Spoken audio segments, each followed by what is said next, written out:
Tonight's episode of the Tuesday Night Cigar Club is brought to you by Drew Estate. Come experience the rebirth of cigars at www.drewestate.com and download the free Drew Diplomat smartphone app today to discover nearby retailers, RSVP to special events, redeem points to win exclusive Drew Estate merchandise, and much, much more.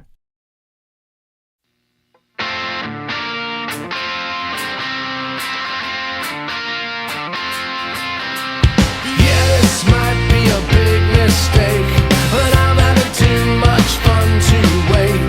Flag her down when she comes back by.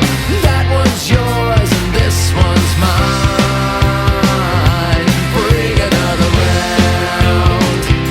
Bring another round. Bring another round. Bring another round. Bring another round.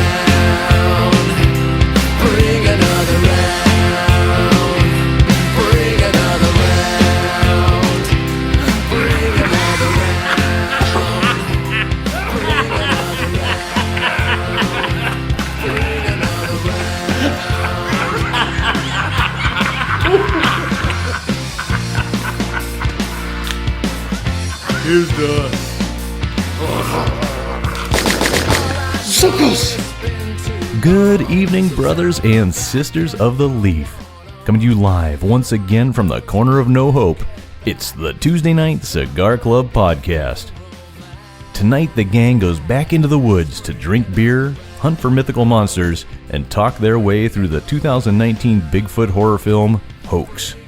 They'll also be firing up the brand new Sobremesa Brûlée cigar from the Saka Squatch himself, Steve Saka, paired with pint after tasty pint of the Batsquatch Hazy IPA from Rogue Ales.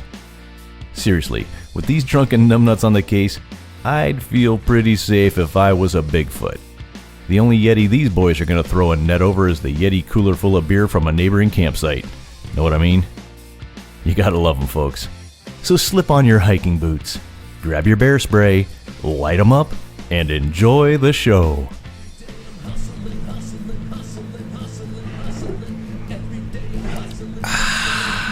So boys, here it is. Our first and possibly our very last Bigfoot episode. Y'all have big feet? Yes. Yes, I do. Tut, what size do you wear? 17. What size do you wear? 17. All right, you caught me. 13s. What size do you wear? 10s. 10s? What size do you wear? 11. 11. You know what they say about the size of a man's foot, don't you? I'm a size 13, by the way. Honest to God. Centimeters? No, 13 inches. You? Just saying. Learning a lot about you guys already tonight. It reminds me this old fairy tale from my childhood. You probably remember this one. A lady purchases a magic mirror at an antique store and hangs it on her bathroom door. And one night after dinner, she looks in the mirror and playfully says, "Mirror, mirror on my door, make my bus line 44. There's suddenly a brilliant flash of bright light, and her previously tiny breasts instantly grow to humongous proportions.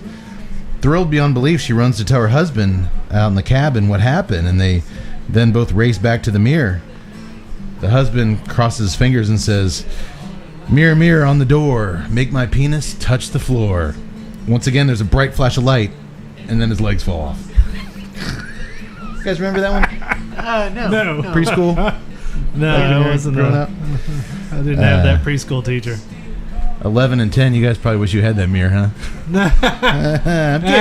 I'm kidding. But seriously, I did know a young couple years ago. He was telling me the story. They've been dating for a few weeks, and the guy was afraid of making advances on her because he thought his penis was too small. And he confided in me.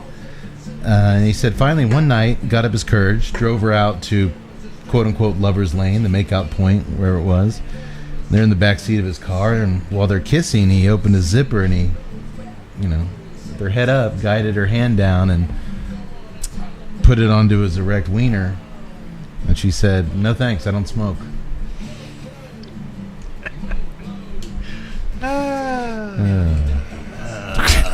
That guy was the doctor. Okay. No more micro penis jokes, I promise. I'm bigger than that. Welcome, everybody, to the Tuesday Night Cigar Club, episode 102. Is that right? 102? 102. Is it 102? 102. All right. Yeah. I have a tough time counting after the 100th. 102. I believe that's true. You guys doing all right? Doing good. I guess we kind of started last show our march to Halloween. Yeah, I'd count it. I'm going to count it. Grizzly Bear movies count. They're horrific. They are. So this is our second film in our march to Halloween tonight. Very excited going on 5 years. This is our favorite time of year. It is. Doing horror flicks and just everything. We got Leatherface on the table. I get to wear my horror t-shirts, dig them out of the closet. You guys know me. I live for this time of year. It's a fun time. You know, it's funny. It's my favorite time of year, and there's no bigger Halloween fan than me. But on Halloween night, Tud actually dresses up and goes to parties, hands out, does the whole thing. I love me some Halloween. I turn off all the lights and just stay inside and don't do anything. Bah humbug. Yeah, it's kind of ironic, huh? I'm a very complex man with my 13-inch shoes. I'm just going to keep score, so that's the third time he said that. You guys been watching the news on this whole Jonas Brothers scandal? Yeah, actually, I just learned about it. I was flipping through, and I saw it come across the Before wire. you showed up tonight, Cody and I were watching a clip from The View. It made the View, of all things. Just briefly, want to talk about it, because I think it's worth talking about. Here we go. On social media this week, there was a controversy, quote-unquote, regarding Nick Jonas, one of the Jonas Brothers, appearing on the cover of Cigar Aficionado magazine. The magazine made 2 Instagram posts with images of Nick Jonas, his photo shoot, smoking a cigar, within a few hours of each other this last Monday, and within 24 hours, these 2 Cigar Aficionado posts had accumulated over 1 million likes. Not only that, Jonas himself posted a picture of the cover and said, "I'm the first person under 30 to hold a cigar on the cover of one of my favorite magazines. I'm so pumped about this." He wrote to his 27 million followers. In the 27-year history of Cigar Aficionado magazine, no other cover has ever drawn such attention.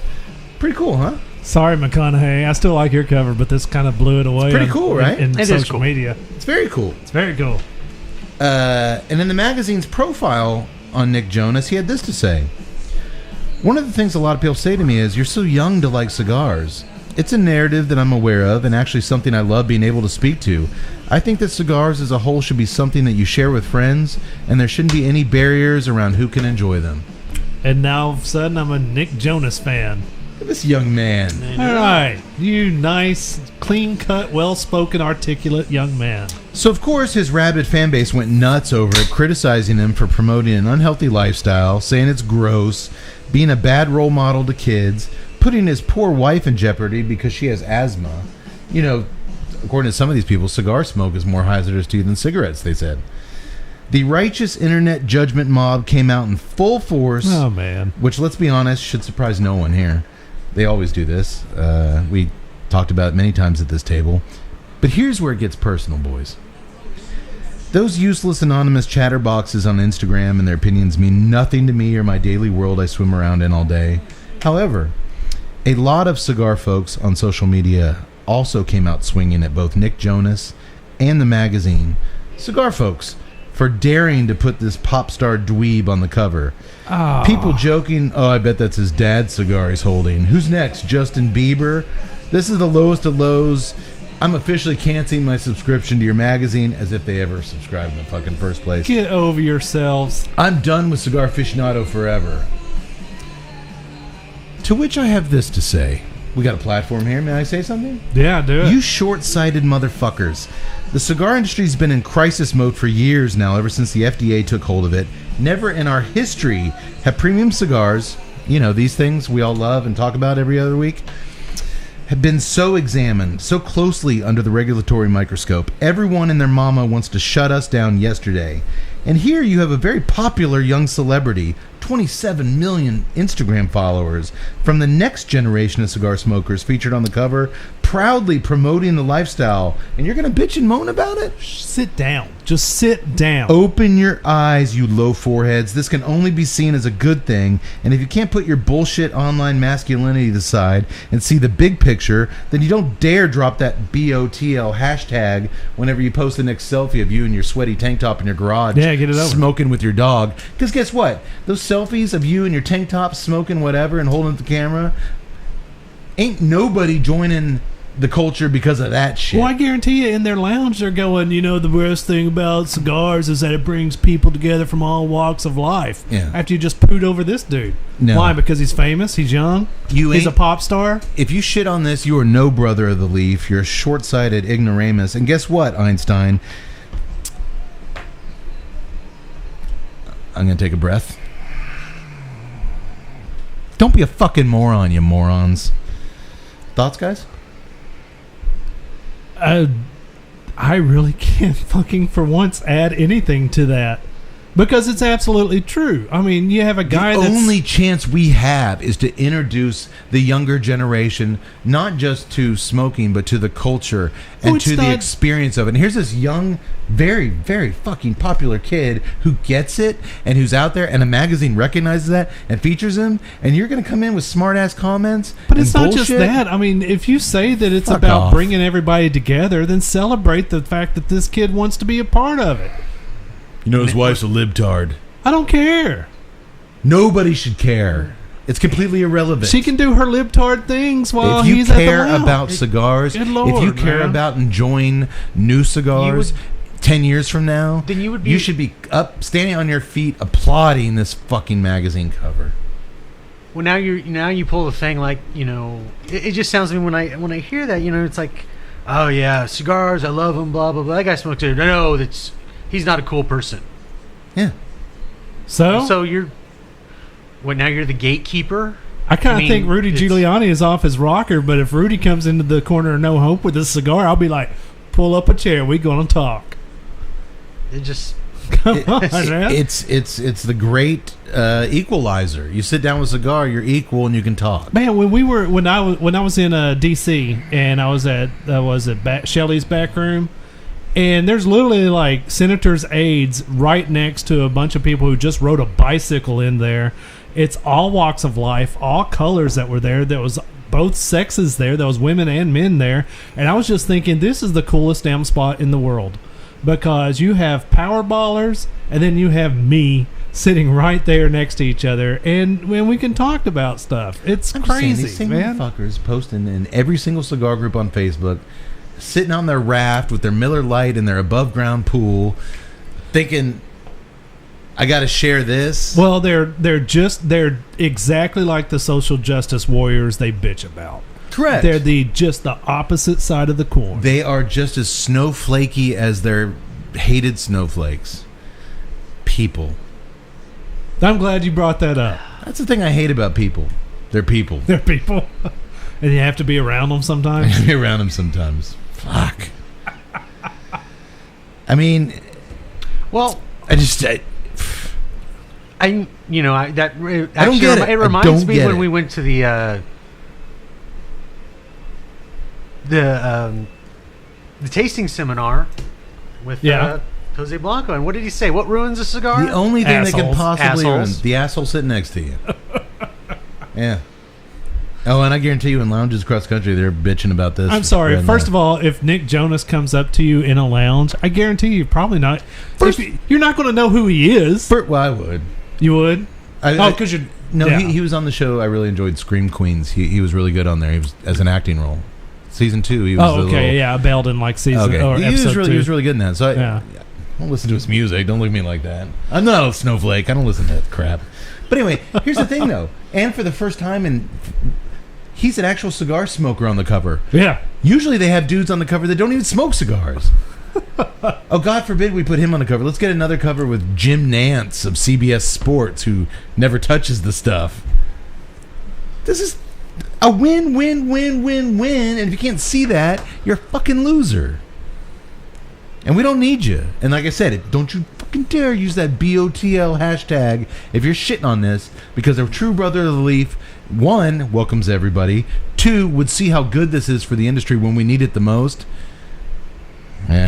I'm just gonna. Hey, guess what? If you want to crap all over this, that's fine. That's your prerogative. You can still, pull up a chair here. But if you start talking about how much you bagged on this dude, I'm just gonna call you a moron. It makes no sense if you love cigars why you would be talking shit. Anyway, end of rant. Oh, and get this. Everyone talking about his wife having asthma. She's a cigarette smoker. There's pictures everywhere online of her smoking cigarettes. Oh. Have you seen her? Priyanka Chopra? Yes. No, I haven't. Or I should say Priyanka Chopra Jonas. Yes, I have seen her. Stupid asses. She's quite attractive. Not her. She's not stupid ass. Them. They're stupid asses. You should look her up. She's Really? absolutely gorgeous. Oh, man. I kind of figured you're like one of the biggest celebrity pop stars in the world. Me? No. Oh, her. Nick Jonas. Oh. I don't think he's going to be shacking up, No, she's like this Indian actress and model. And No, she is like if you think he's a superstar, she actually has more fans than him. She's not in singing. Oh, damn it. Speaking of Asian women, though, I was waiting for a table in a restaurant the other day, and there was a beautiful Thai woman, gorgeous, sitting across from me, like on the bench waiting across from me. And the whole time I'm staring at her, I'm like, please don't get an erection. Please don't get an erection. Sure enough, she did. I knew there was something All right, wrong with that now story. I'm done with dick jokes. No, you're not. You never will be. You'll never will be. We'll see. Anyway, I thought it needed to be addressed. No. Good on you for it. And I'm glad we were all in agreement. I was waiting for Tut to be like, when I said Nick Jonas on Cigar Fish, I'm like, oh, fuck, what the hell? What the hell? He's one of those dudes. Good on you. Hey, I'm not all on board with Cigar Aficionado. I think some of their ratings are crazy, and I think some of their, again, we say it all the time, like, their Christmas wish list, I'd like a solid gold ski boat. Can't really afford one. Exactly. How about this 3 cigar holder? Oh, that'd be great for Matt for Christmas. Oh, it's made out of pure elephant skin and internal organs. $15,000. I don't agree with everything Cigar Aficionado does, but good on you for this. It's a good move. I guarantee you, the moment Skip Martin from Romacraft ever put an ad budget into Cigar Aficionado, they would make his own column of just him and his watches and all that stuff. Yeah, that'll never happen. Well, speaking of cigar, Oh, by the way, I have to. I understand why people bag on Cigar Aficionado, but at the same time, it's the reason why a lot of people got into the industry in the first place. When I first started getting interested in cigars, it was Cigar Aficionado, which I bought my first one. Arnold was on the cover. I think it was when Eraser was coming out. Goes a little ways back. Yeah. And then throughout the years, man, I got, I can never forget that I got there's one with The Undertaker on the cover. And I got my father-in-law, not at the time, but we were dating. He went to a wrestling thing, got The Undertaker to sign my Undertaker Cigar Aficionado. Yeah. The Sopranos covers. There's a lot of iconic articles and stuff they've done that I really appreciate. Back then, there was also Smoke Magazine. Yeah. A lot of those things kind of went the way of the wind, and then the media, the online stuff, kind of took its place. But dude, they serve a very important purpose. I think, as far as, hey man, as long as Joe Schmo and Mama Schmo are in Barnes and Noble, are there still Barnes and Nobles? Those exist? They do. And they see a Cigar Aficionado magazine with it's always in the cookbooks, magazines, and that kind of the lifestyle stuff. It gives us some kind of legitimacy and presence out in mainstream. Yeah. Where else are we getting it? Can I have another beer, please? Yeah, I'm already. We haven't even started yet. Oh, and by the way, I have to admit, speaking of Skip, and people that just fire off. So I'm scrolling through Facebook, and I see him post a picture of a Durastate Cuba Dart. And Cuba Arte? Cuba Arte. Or Cuba de Art. No, it's only ARTE? Cuba Art. I have now heard it both ways. I believe it's Arte. It could go both ways. So he posted this picture of it, and all he said was pretty good. And then all the naysayers just come out of the woodwork. It was that's trash. It's horrible. I can't believe you're smoking this. It was just like, why not? It was like, it's a cigar. I'm going to see what it tastes like. And it tasted all right. It's kind of sweet. Most of the acid lines are too sweet for me. He was like, but this is pretty good. He didn't say it was great. He didn't is say a it was good the best cigar. thing in Well, the how world. are you He just said it going was to be able pretty to say good. you judge a cigar if you don't ever smoke anything? Again, these little birdies just like to chirp, chirp, chirp and hear the sound of their own voice. And it's an echo chamber because they're just waiting. They post these comments and they just wait by their fucking phones to get that one little notification. Oh, he liked somebody liked my comment. And it's an endorphin rush. Oh, the world. And then I can go back out in my garage, take some selfies of me smoking a cigar in my fucking sweaty tank top. The world is Dude, less I than really knowing wish that you there would are change cigar clothes. trolls. And I'm not calling any certain tank top wearers out. I'm just saying. By smoking other brands, Skip is helping to get the culture expanded or beyond just him. Right. It's not just totally self-serving. Although I'm sure he's keeping an eye on those likes as well. Why else are you doing it? But I mean, I just never will understand these fucking negative assholes. But we're not negative, are we? No, Well, I'm we about to were be with kind her. of positive on this beer. And we're not assholes this week. Well, we kind of are. Well, what do we do here every week, Yak Boy? What do we do here? Yeah, what do we do here? Smoke a delicious cigar. Hopefully. We hope. Yeah. We drink a delicious beer. Yeah. We hope. Sometimes. We hope. And we watch fantastic, well-rated, Academy Award-winning movies. Not very often. But we do pair a cigar, a beer, and a movie. So let me introduce tonight's cigar and we get right to it. This cigar is by a man who will never appear in Cigar Aficionado magazine. They're oil and water. They have a long-standing, like the old feuds over like the Palestine and the Israelis. These guys will never get along, and that's okay. Tonight we're smoking the Sobremesa Brûlée by Dunbarton Tobacco and Trust. Steve Saka's company. Brûlée, you Oh, yeah. It's Creme brulee? BRU with a little thing over it. LE with a little thing over it. E. That's technical. That's technical talk. This is one of his big releases this year, and as longtime listeners and watchers will know, or people that look at our top 10 list every year, some people maybe just drop in on us for that. Sobremesa has been a pretty much consistent home run for us, from the original blend to the Encedros to the short. The name's escaping now. The shorter version. Like we've done 3 different versions of the Sobremesa, and here we are with a 4th. But this one's very, very different than our previous Sobremesas, and I'm going to tell you why. It is a 6x52 Toro wrapper. Of course, Steve is super descriptive and technical with his. So here we go. Tobacco. The wrapper is No. he's the opposite of Skip Martin. Ecuadorian Connecticut shade G2BW is the wrapper. Binder Mexican Maracapan Negro de Temporal. Filler. Here's where I'm gonna go. It's all Nicaraguan filler. Condega C dash.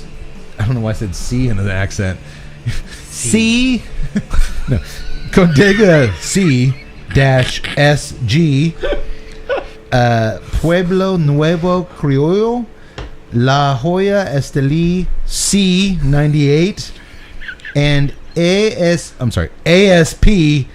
Esteli Hybrid. Oh wait, just Hybrid Lajero. Dude, you're like morphing into a Wheel of Fortune guy there. I totally was. La Jolla Esteli C98.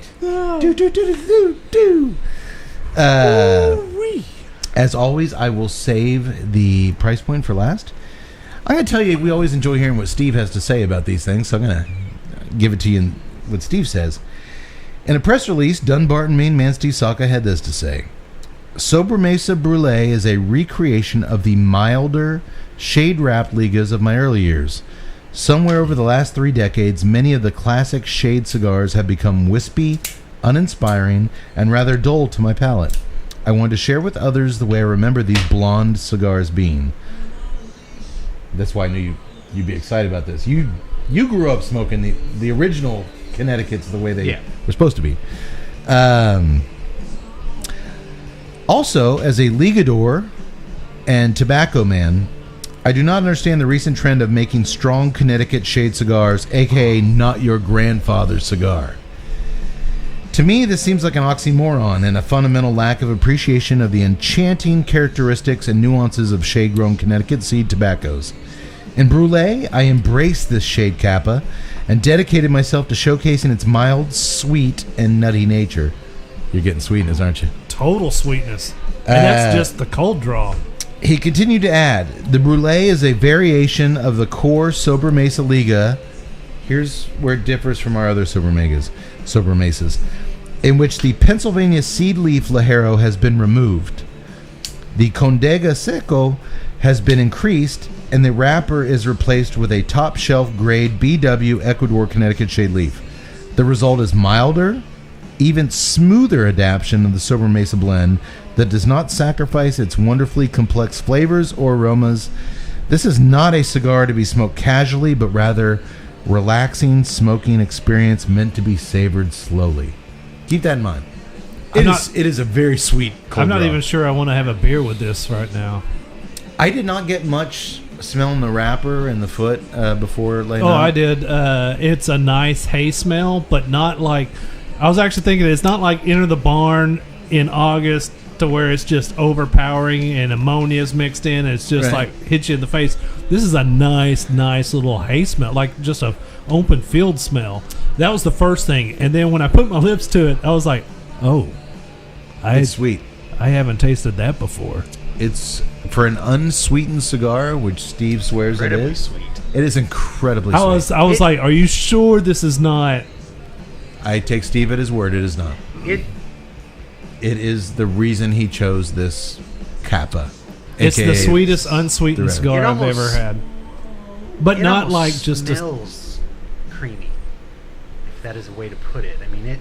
I've I'm never not getting like I've never smelled creamy. the. It just. It's so light. Dude, I mean, normally I could pick up something, I an will earth or a hay, yeah. just off that. Yeah. Now the actual cold draw itself, yes, I am getting a more of a hay, earth through that, but On your lips, though, it's sweet, correct? right. Yeah. But it's just I will say this: out of all the cigars we've yeah, done, well, I'm getting butter. this year, I have never seen 3 cigars when I'm handing them out that looked identical. From the cap to the seamless wrapper, the minimal veins, like usually I'll pick out the best looking one for pictures. Right. They literally, all 3 cigars looked identical, and I can't remember when that's ever happened before.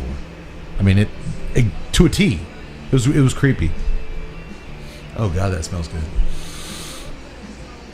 I can't smell my own aroma when I light a cigar, but I can smell yours as it. That's the way I am as well. Like when you light it, I can smell it, or Cody lights it, I can smell it. never but smell my own aroma. It's weird. I guess is that like a BO thing? Like you never know when you stink. Oh no, I can tell when I stink. Okay. Or if you can tell you stink, is that too late? it's too Oh, late. It's too late. Yeah, okay. Okay, well you just lit up. I'm gonna relight. You tell us about the beer. Sorry, you can't light up yet. Too bad. Too bad. So sad. Beer, it's cold, it's delicious. All right, let's go. Nope. Oh, here we go. Well, hey, I should mention this. If you're watching us on YouTube, you will see we're joined by because it is our March to Halloween, Mr. Leatherface, who we'll talk about at some point in tonight's film discussion, I should say, and our Saka Squatch. Saka Squatch. We got a Saka Squatch last year sometime, buying some cigars. Steve's kind of mascot. When he does events, he buys some cigars. You get a Saka Squatch. And when you go to IPCPR in Vegas, he's got a huge Saka Squatch, about 2-3 foot tall, it's pretty cool. statue of a Bigfoot smoking a cigar. I thought about trying to lift it when we were there the year before last, and I was like, no. So, because of Saka Squatch, that's where everything we're going to do tonight, the movie and the beer, come from. What are we drinking? We are drinking from Rogue Ales out of Oregon at 6.7% ABV and 54 IBUs. The Batsquatch Hazy IPA. Batsquatch. Not that kind of Batsquatch. Oh, that sucks. If we had put maybe a little Batman mask on the Saka Squatch, then maybe so. Tell me about the Batsquatch. The Batsquatch, from their own words from Rogue Ales, for years rumors have circled that deep in the woods on Mount St. Helens lives the fabled Batsquatch. While there have been many tales of Batsquatch, they're all a bit hazy on the details, which makes the truth such a juicy mystery. So what better way to honor the elusive legend than with the Hazy IPA? Perfect for camping and potentially making a new friend. This juicy, cloudy IPA features intense tropical flavors and aromas. You know, I chose tonight's beer because I didn't want to... we're going to go with the Yeti Imperial Stout. I thought the heavy caramel and coffee might kill the cigar. I want to go... I read a lot about this beer and then how just pleasant and low bitterness. And I think we're going to have a winning pairing, big time here. I'm really feeling this pairing. No? Well, it's too early to tell. It's far too early to tell. Man, if you stick your... when I poured this beer, talk about aroma, I got this wonderful whiff of peaches. Yeah, it wasn't like I was like, IPA, here comes the pine sol. Nope. No. As they said, very intense tropical flavors. The ingredients include a 2-row malt, flaked wheat, malted wheat, and oats, including Mosaic, El Dorado, and Belma hops, as well as imperial juice yeast, and I'm not sure how they define this, free-range coastal water. Free-range coastal water. I'm not... how do you... My water is only grass-fed. Wait. This is Portland?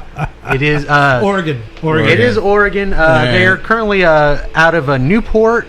Originally, Rogue Ales was founded in Ashland, Oregon in 1988. Yeah, they've been around. Did we do it? We did a Rogue, right? Most famously, Rogue is known for their Dead Guy Ale. Oh, we did that one. We did the Dead Guy Ale. That's pretty much their flagship. Okay. They started out primarily being a brew pub in Ashland, starting in '88. 3 friends, Jack Joyce, Robert Strasser, and Bob Woodell, all basically joined forces when another friend of theirs, Jeff Schultz, came to them with the idea to open a brew pub.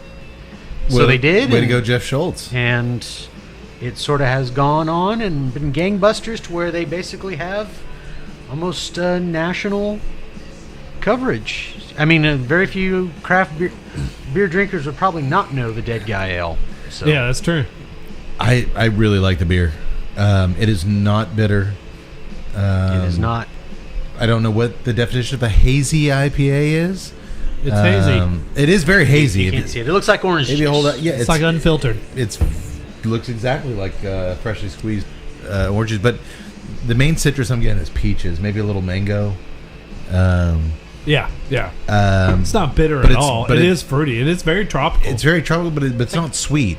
I'm not getting sweet. I'm getting sweetness off the damn cigar. It's like pineapple. To me, pineapple's got a bit more of a bite. This beer doesn't really have a bite at all. Just the it's mainly it's got the citrus and it's got a kind of a wheat. Yeah. You guys getting kind of a wheat flavor from it, kind of a wheatness. Well, like I said, they said they used a flaked wheat. Oh, did? Yep. I need to start listening to what he's saying. And malted. I swear I didn't hear you say that. I came up with that on my own. I don't know. I think what you're tasting is the imperial juices. Yes. The imperial juiced yeast. Or the free-range coastal waters. It makes a difference when you use... I was like, I read that and I read it twice, like, free range, where does... They go out in the ocean and scoop up some I was about to say, screw Coors and their mountain water. This is free-range ocean water. Coastal waters. Free range... How does one I'd define say that? they're using that ironically, but because it's Oregon and Portland, those hipsters, Only they'll put free range on anything. Only unfinished streams were used in the making of this beer. I should have sent Steve an email to see if these are free range cigars. He lets the cigars breathe out in the pasture before boxing them up. Stretch their legs. That tobacco can go anywhere it wants to. Are you liking the beer yet? I am liking the beer. I am too. This would be a good beer at the pub, O'Brien's Irish Pub in downtown historic Temple, Texas, in the summertime. Oh yes, I'd buy pints of this. Tut, your ash is going to. You're supposed to be smoking it slowly. No, I'm not. Steve said. Well, sorry, Steve. They don't call him Steve Saka for nothing. I don't know what that means. I'm not sure what that means. I'm not interested in the beer at all. Tell me about the cigar. Well, Yak Boy lights up. I'm still trying to figure it out. There was a hint of pepper on the palate. Not heavy pepper, but it was there and it was It present. went away pretty quick. And I'm trying to actually isolate what the retro is, and I'm having a little bit of trouble.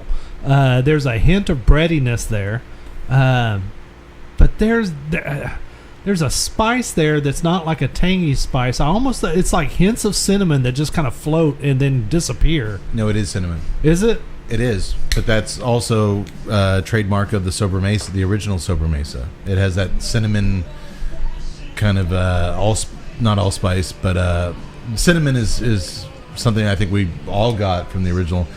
That it's a very baking spice on the nose as opposed to the usual white pepper, jalapeno. It's a very different retro hell, yeah. But when upon first light, it's just a nice tingling pepper. But that kind of goes away into the cinnamon. Yeah, that pepper. I mean, it was literally like just there for a couple of inhales, and then just kind of took a very big back seat. Holy smokes! I'm liking this. I am absolutely liking this. I agree with the breadiness on the draw.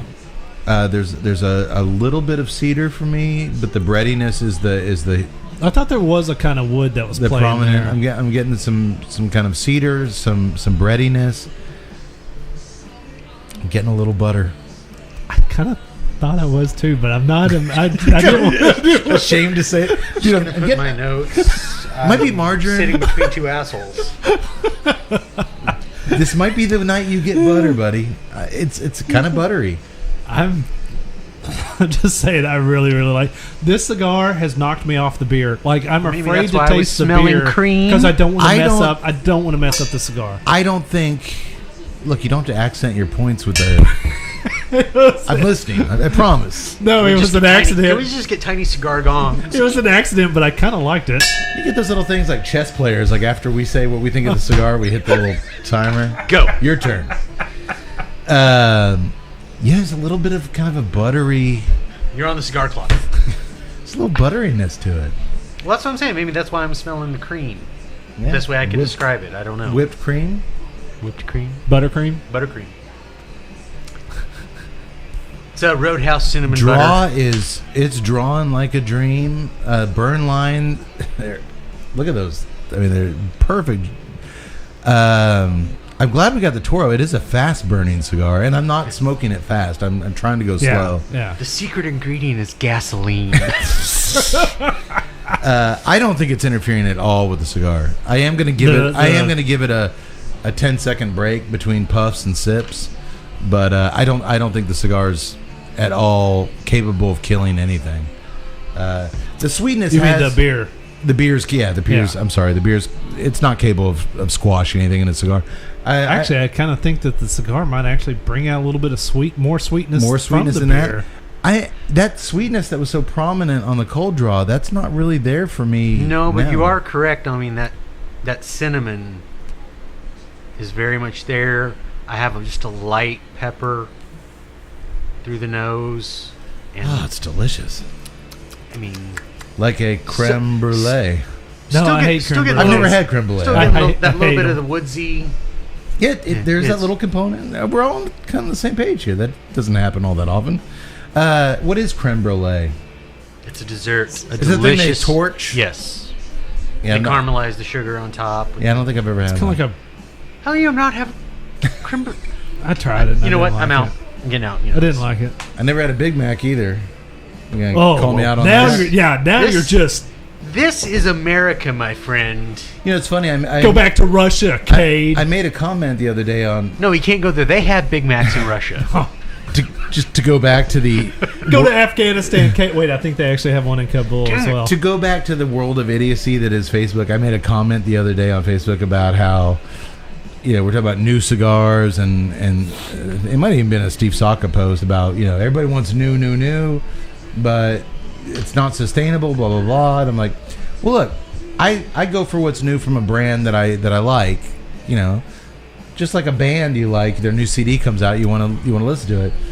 And I was like, I've never smoked a Perdomo cigar, so when they release something new, it doesn't come up on my radar like a new Drew Estate would or a new Steve Saka cigar would. Yeah. And somebody was like, you call yourself, you know, a cigar smoker, you never had a Perdomo cigar? And that was my answer. Well, I never had a Big Mac. You can tell my big ass I don't know hamburgers.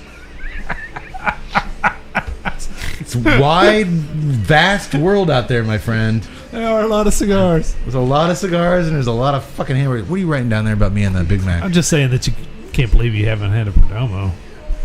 I never had a Whopper either.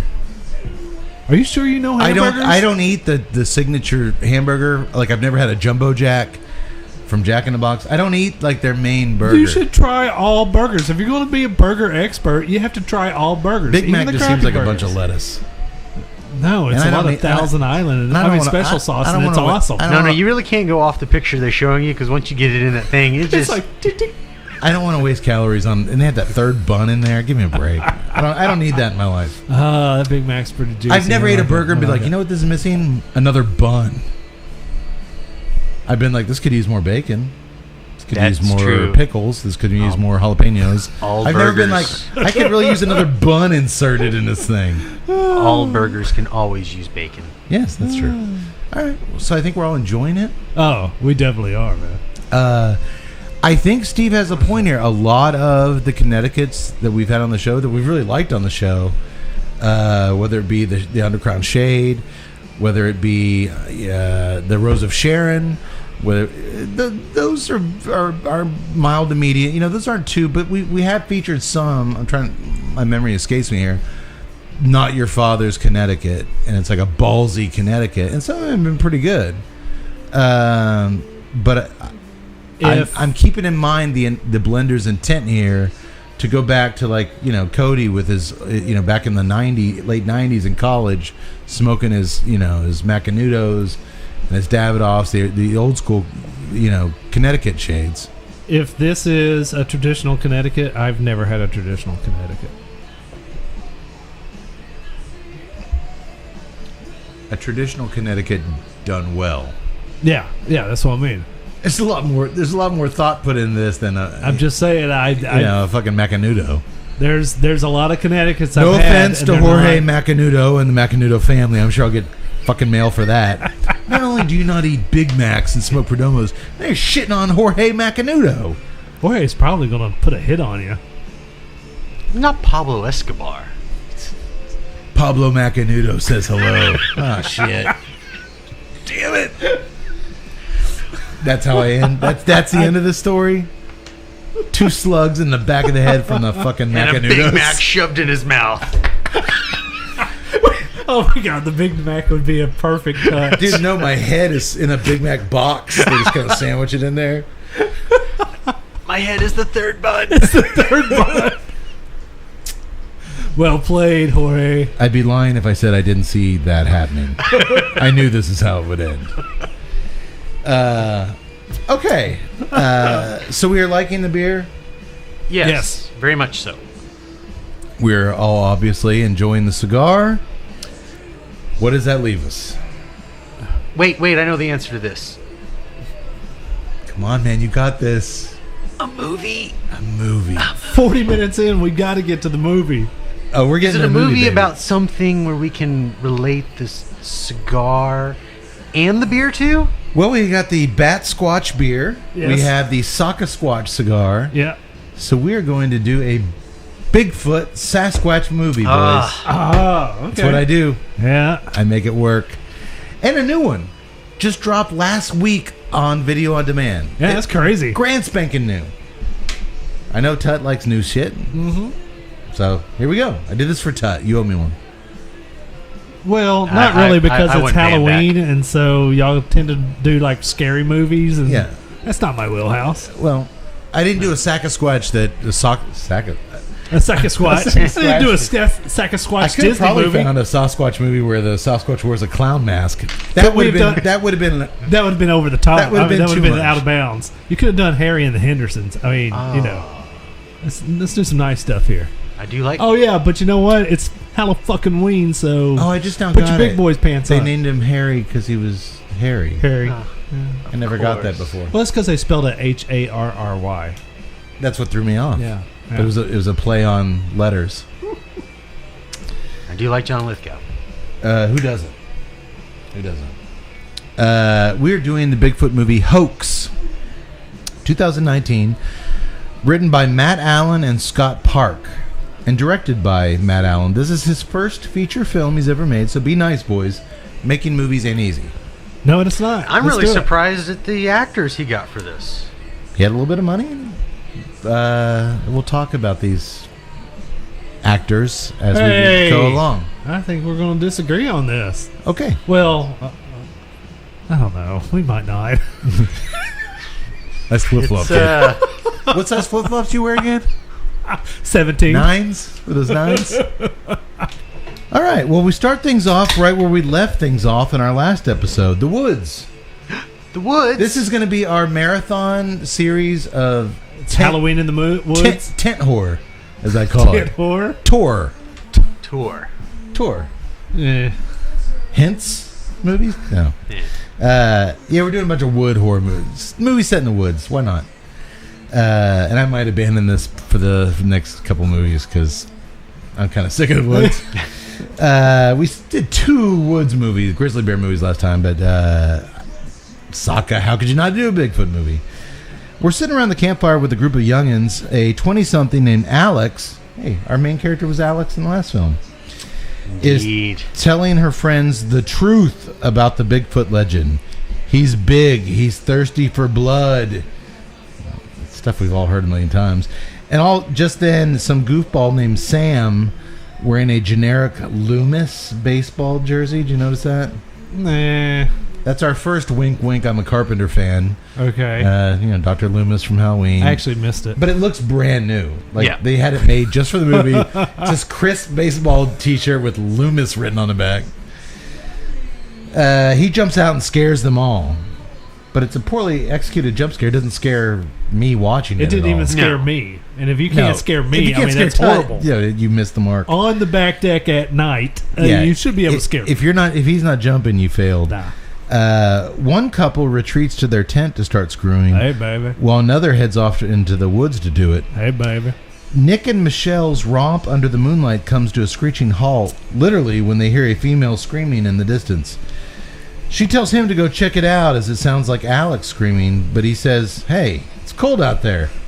"It could get cold in here," she says, referring to their sweaty sleeping bag.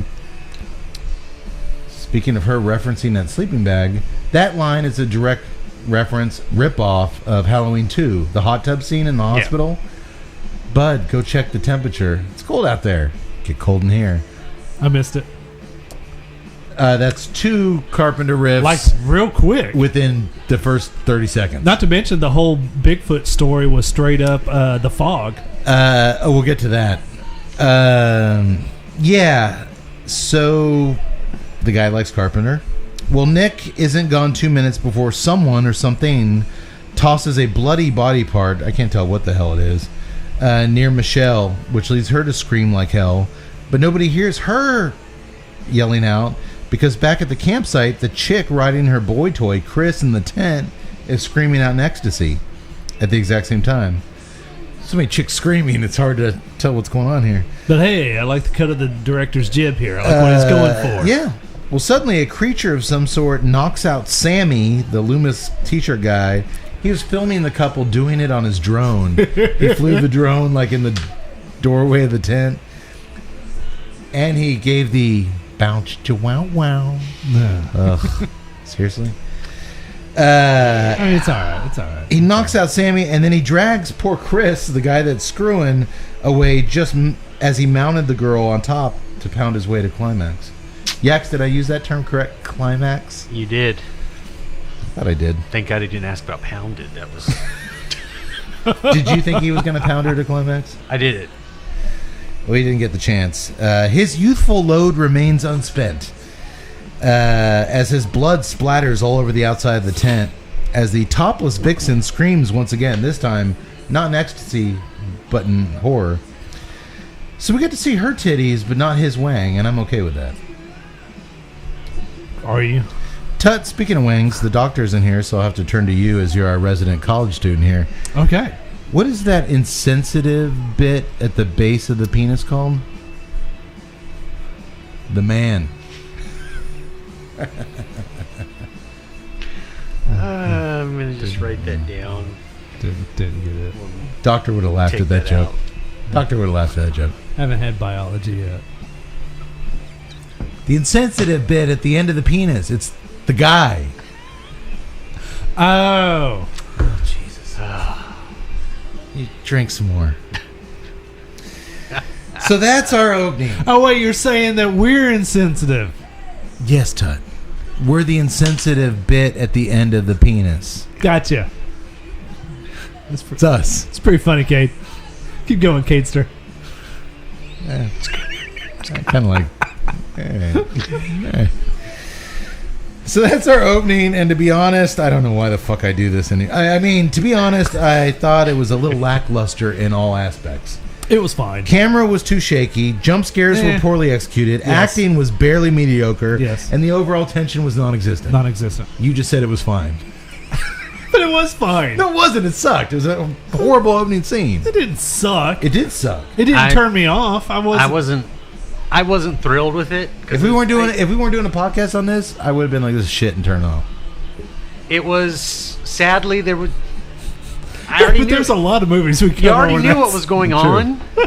Well, that's He why... he didn't give you anything out of the ordinary. No, he didn't. And I was hoping, like, it's one of those things where you expect some, if you're expecting it to jump from the right, you need to go from the left.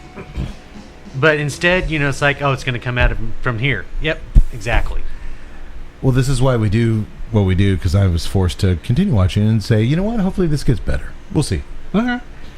As the credits play out, over aerial footage of the Colorado wilderness mixed with archival Bigfoot photographs, the classic stuff, and some newspaper articles, a radio broadcast tells us that 5 badly ravaged bodies have been recovered from what they called the Mountaineering Massacre, with Alex Barnes still missing. After 6 weeks, the search for Alex is suspended. I'm happy to report that while the opening was lackluster, the piano and synth-based score here, expertly delicate at some points and pulsatingly perfect at others, is not lackluster whatsoever, as it's composed by the one and only legendary Alan Howarth. Tut, who is he? I don't know. Alan Howarth was a longtime John Carpenter collaborator. He helped compose the scores to starting with Halloween 2, Halloween 3, Big Trouble in Little China, Escape from New York. So that explains why I like this score. Oh, yes. All the early great Carpenter scores were collaborations between him and Howarth. Because there was Carpenter's not a technical guy. He liked to sit in front of a synthesizer and be like, you figure out... And noodle. You kind of like when he noodles. When we film stuff, I don't want to know about lenses, and that's your job. Right. I just want to noodle. Right. And you make it. You work with me, and we'll do something. Right. Those two teamed up to greatness. Some of the greatest soundtracks of all time. Yeah.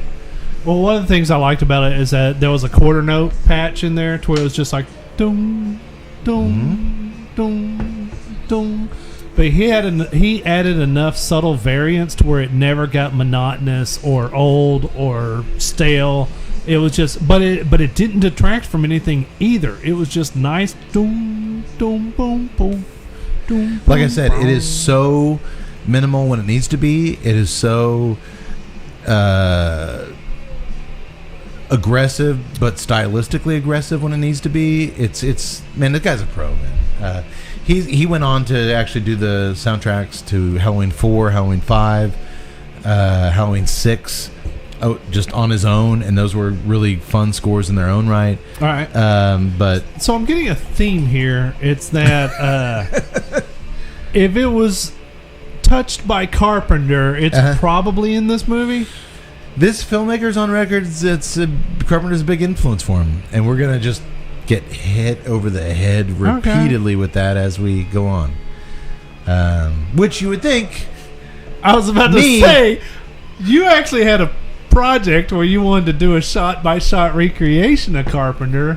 So the fact that you're like, oh, this is horrible, I'm kind of curious to dive into this. I'm gonna put our deep dive. I'm gonna put our Kickstarter video that we did where I talk about my love affair with Carpenter in depth.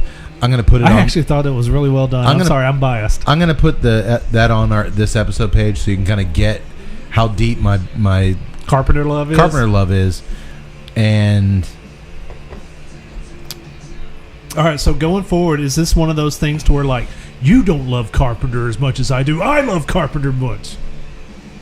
Not at all. You don't know how much Carpenter I love. I knew that this was a love letter to Carpenter before I went into it, and I was excited. I was rooting for it. Yeah.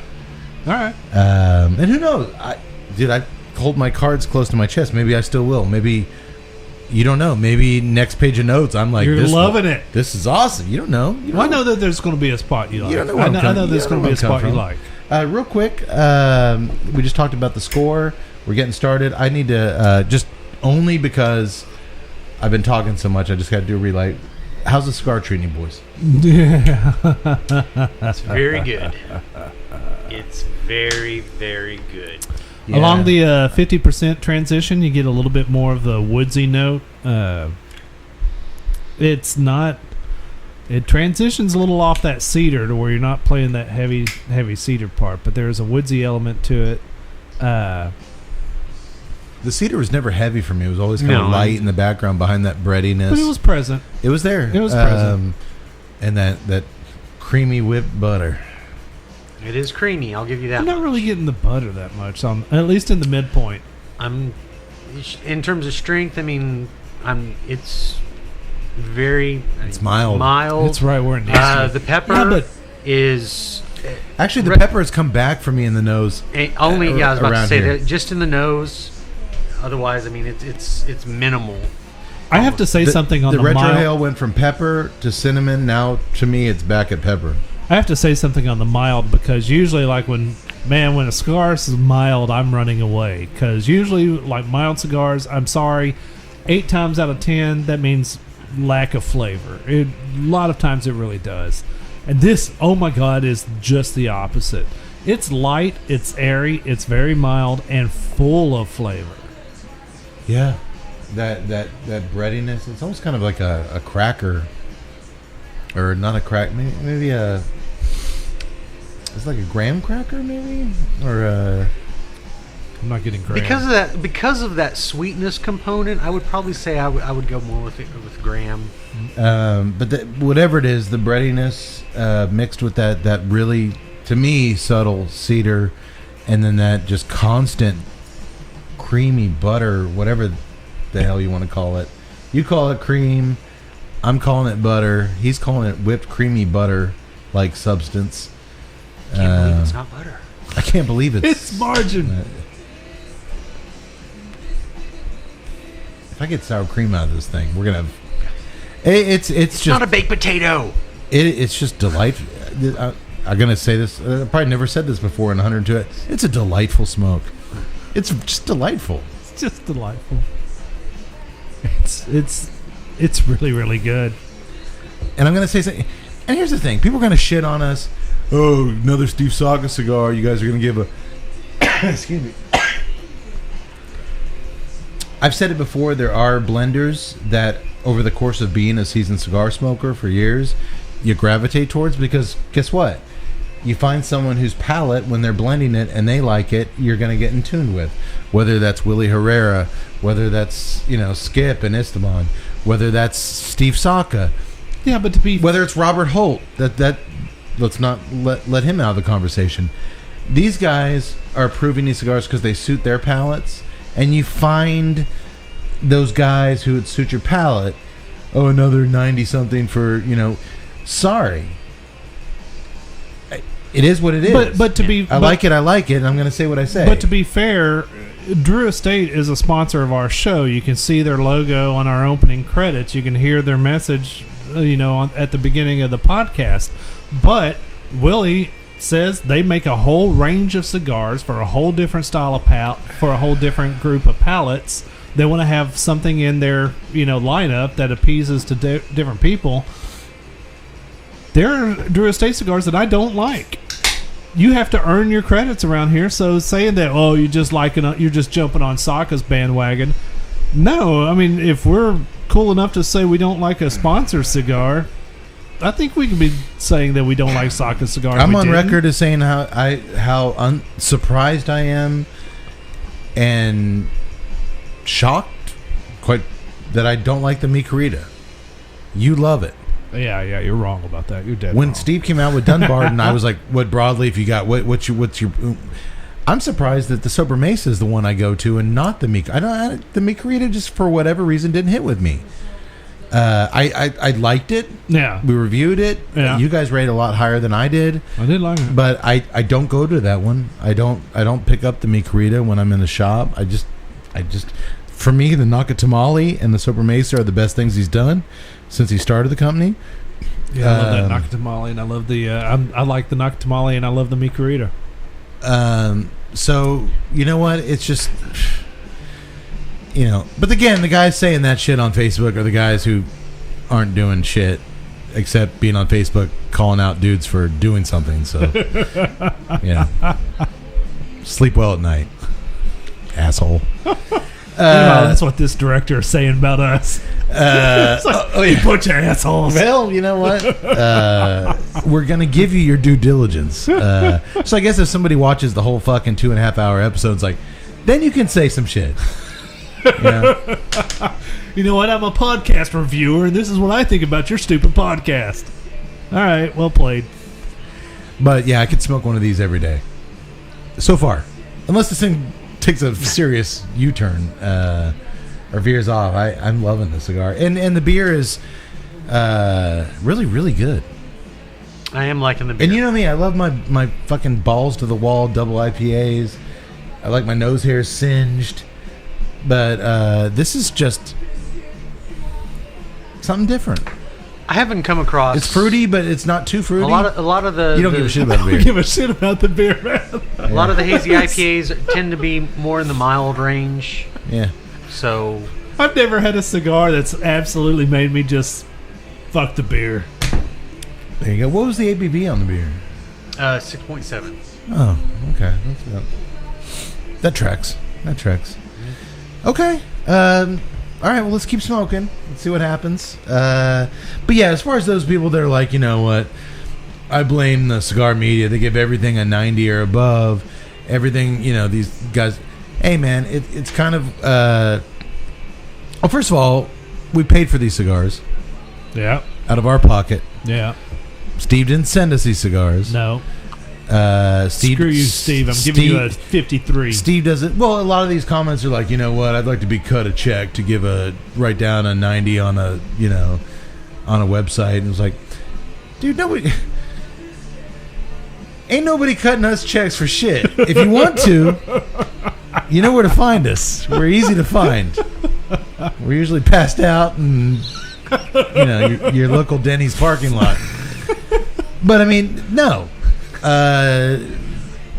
Fuck, we just like what we like. I'm not going to be ashamed for it, and I'm sure as hell I'm not going to apologize for some fucking no-name on the internet. I don't know. Tonight's theme is... I was about to say, you've got some venom in you tonight. Did something happen? No. Show us on the doll where the internet touched you, Cade.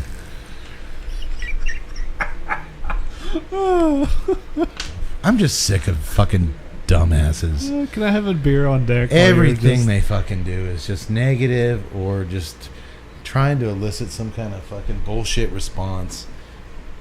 And it's all bad. Well, let's all just say the phrase, it's because of the people. But when it comes to cigars, I just don't get it because, like, you know, we're in such a crucial time here where unity and, like, let's enjoy this while we have it because we might not have it for long.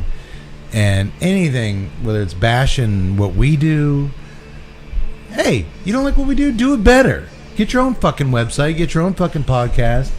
Come at me 4 years from now with 500 hours of content and be like, I did it better than you, and you know what?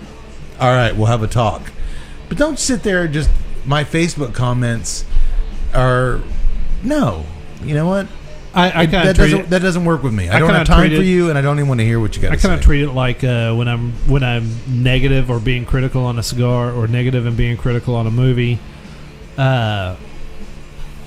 I can be critical on it, but I'm also aware of the passion and the skill and the work that's put into it. And that goes for all three of our vices: beer, cigars, movies. It's hard as hell to establish your beer brand. I do have to admit that I'm sometimes a little bit. I feel bad for shitting on actors sometimes. No, you shit a lot more on movies than you do on cigars. And you know what? Maybe we don't shit on cigars as much as we should. But I just treat it like I'd talk about them if we were at the pub smoking it. That's true. And very rarely, I mean, there's not a lot of bad cigars out there. There's a lot of decent cigars, a lot of good cigars. There's a couple great cigars. But very, very few times are we out like at the dove This hunt. is trash. When we're dove hunting or when we're at the pub, like, this is shit. You know, fuck this. No, I mean, you know. But again, I have not smoked a Perdomo, so I don't know. I don't know what that's all about. I think we found What out. does he know? He knows nothing. I think we found out where the internet touched him. Have you guys- It touched him in his Perdomo. It touched me right in the tip of my Perdomo. Yax, what's that insensitive part at the bottom of a Perdomo called? Have you guys ever smoked a Perdomo? Yes. Oh, okay. Have you? If I have, I can't remember. Well, there you go. Okay. Well, we join TV producer Rick Paxton as he corners his station director and begs him to let him take a crew into the forest and investigate Bigfoot. Played by who? Hold on. Yeah. The pompous director already has his fill of reality programming led by younger, fresher faces. But finally, just so he can get in his car and leave, the guy's blocking his car, he gives in to the veteran producer as long as he brings back proof of Bigfoot's existence. You know that thing they've been trying to prove for hundreds of years? As long as you give me that, you can do it. And if not, you're fired. You're done. Yax, I know you know the actor playing Paxton. I'm sorry, the actor playing Paxton. What? Why don't you fill us in? It's been on a lot of TV shows, right? Ben Browder. You may know him from such things as Farscape and Stargate SG-1. That's right. I want to get far away from his performance. You know what?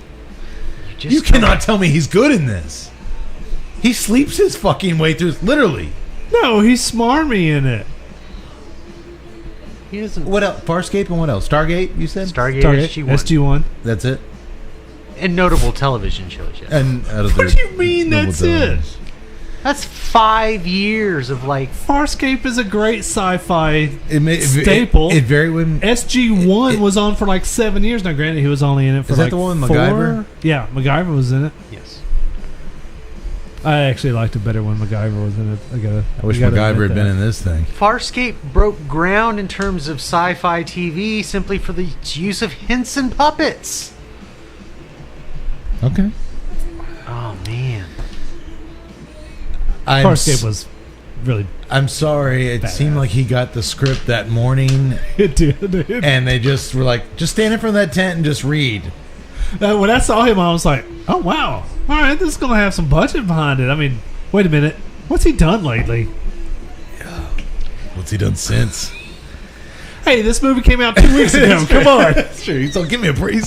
He's sitting at home. Come on. I was in Farscape. It was a Farscape. Then when Cody mentions those Henson puppies, like, That man knows. that's right, we did it. We then cut to an animal hospital where Dr. Adrian Barfucking-Bow is examining a monkey. She says, this primate is There's a sweet. euphemism in there, but we're just going to let that sit. Wish she'd examined my monkey. She's examining this monkey. And she says, this primate is sweet. Look at him. He's innocent. Unlike the last one, he was a killer right out of the crate. I'm just here. Doom, doom, doom, doom, doom, doom, doom, doom, doom. A killer right out of the crate, much like the monkey in the Creepshow movie we reviewed back on episode 58. Exactly. That killed her. I missed it. Yeah. No. Oh, and by the way, her name is Nurse Velma, which is her name in Creepshow. He wasn't even trying to be... It's Creepshow. Or what? Going back Whatever. originally to, saying Carpenter, it's the fog. It's It's his ex-wife. He literally grabbed Carpenter's ex-wife and threw her in this thing. But you know what? I love me some Barbeau. who I was gonna doesn't? say, I'm not complaining about that. I wish her scrubs had been a little more low It's cut. like, and if you don't love Barbeau, then you don't love. I'm sorry. He paid her for like 2 hours worth of work. That he couldn't get the girls in there for that. It's all right. You know what? It's all right. Was she like 70 at this I was point? gonna say, is she 80? Looks phenomenal. I don't think she's 80. What is she, like 100 years old right now? She's 120. I met Adrian Barbeau one time. She's 110. She always lied about her age. She still looks great. And Oh. she's very good. It's a very small role, but she's very warm and she does her thing. This, just like you said, this guy's throwing out just reference after reference. Well, I had actually forgotten that he was just such a Carpenter fan, and so I saw the intro where they did the little campfire scene telling the ghost story. So I'm like, oh, that's the fog. And then all of a sudden I saw Barbeau in there, and I'm like, dude, that's pretty cool. I like that. So you missed the Loomis jersey. You missed. I've missed all these all this references stuff. that Okay. you've been going after. The chimp needs some medicine, but they're behind on their bills, which leads the young Dr. Ellen Freeze to put the drugs on her credit card. She cares, boys. She cares. That's a bad financial move. It's a bad move whenever you start putting your personal credit card in line for monkeys. They don't appreciate it. That's actually what got us in trouble the third season of the Tuesday Night Cigar Club. I spent a lot of my own personal money on monkeys stuff. Just then, Dr. Ellen gets a visit, though, from Paxton, your Farscape buddy. He needs a primate specialist for his Bigfoot project, and she reluctantly needs his $10,000 to keep the clinic afloat. I say reluctantly because when she goes into her office, they're like, you have a visitor. She goes into her office to meet him, and he's going through her desk looking at her divorce papers. What an She's a-hole. like, what the hell are you doing? Don't matter what I'm doing. I got $10,000. All right. That's as in-depth as that characters go. No, he's a smarmy asshole. He is That indeed. established his smarminess. Next up for Paxton is recruiting speaking of smarmy, the missing girl's Alex, her father, Cooper Barnes, to accompany them as a guide. He's been searching relentlessly for Alex, so he might as well get paid $2,500 to let them tag along for a week. This is a smarmy douchebag move. Dude, she gets $10,000 as the primate expert. He gets $2,500 to lead them up into the woods. Hey, she's skilled. I'm sure she's got a bachelor's or probably a master's. No, she's a doctor. She talks about med school later. Yeah. She's a doctor. She's skilled labor. The team assembles at the helicopter hangar. There's Dr. Ellen, Dr. Moore, an esteemed cryptozoologist. And we know that because he's dressed like Pierce Brosnan and the Nomads. Only they throw some little spectacles on him to spice it up a little bit. How can we make him look smart? Glasses. No, he looks like the dude from Jurassic Park, man. He's got the little fedora on Dude, it. I mean, he's Pierce Brosnan from Sam Nomads. Neill, come on. We need to add a little nerd seasoning. Put some spectacles on him. No. Wire Wire-rimmed frames.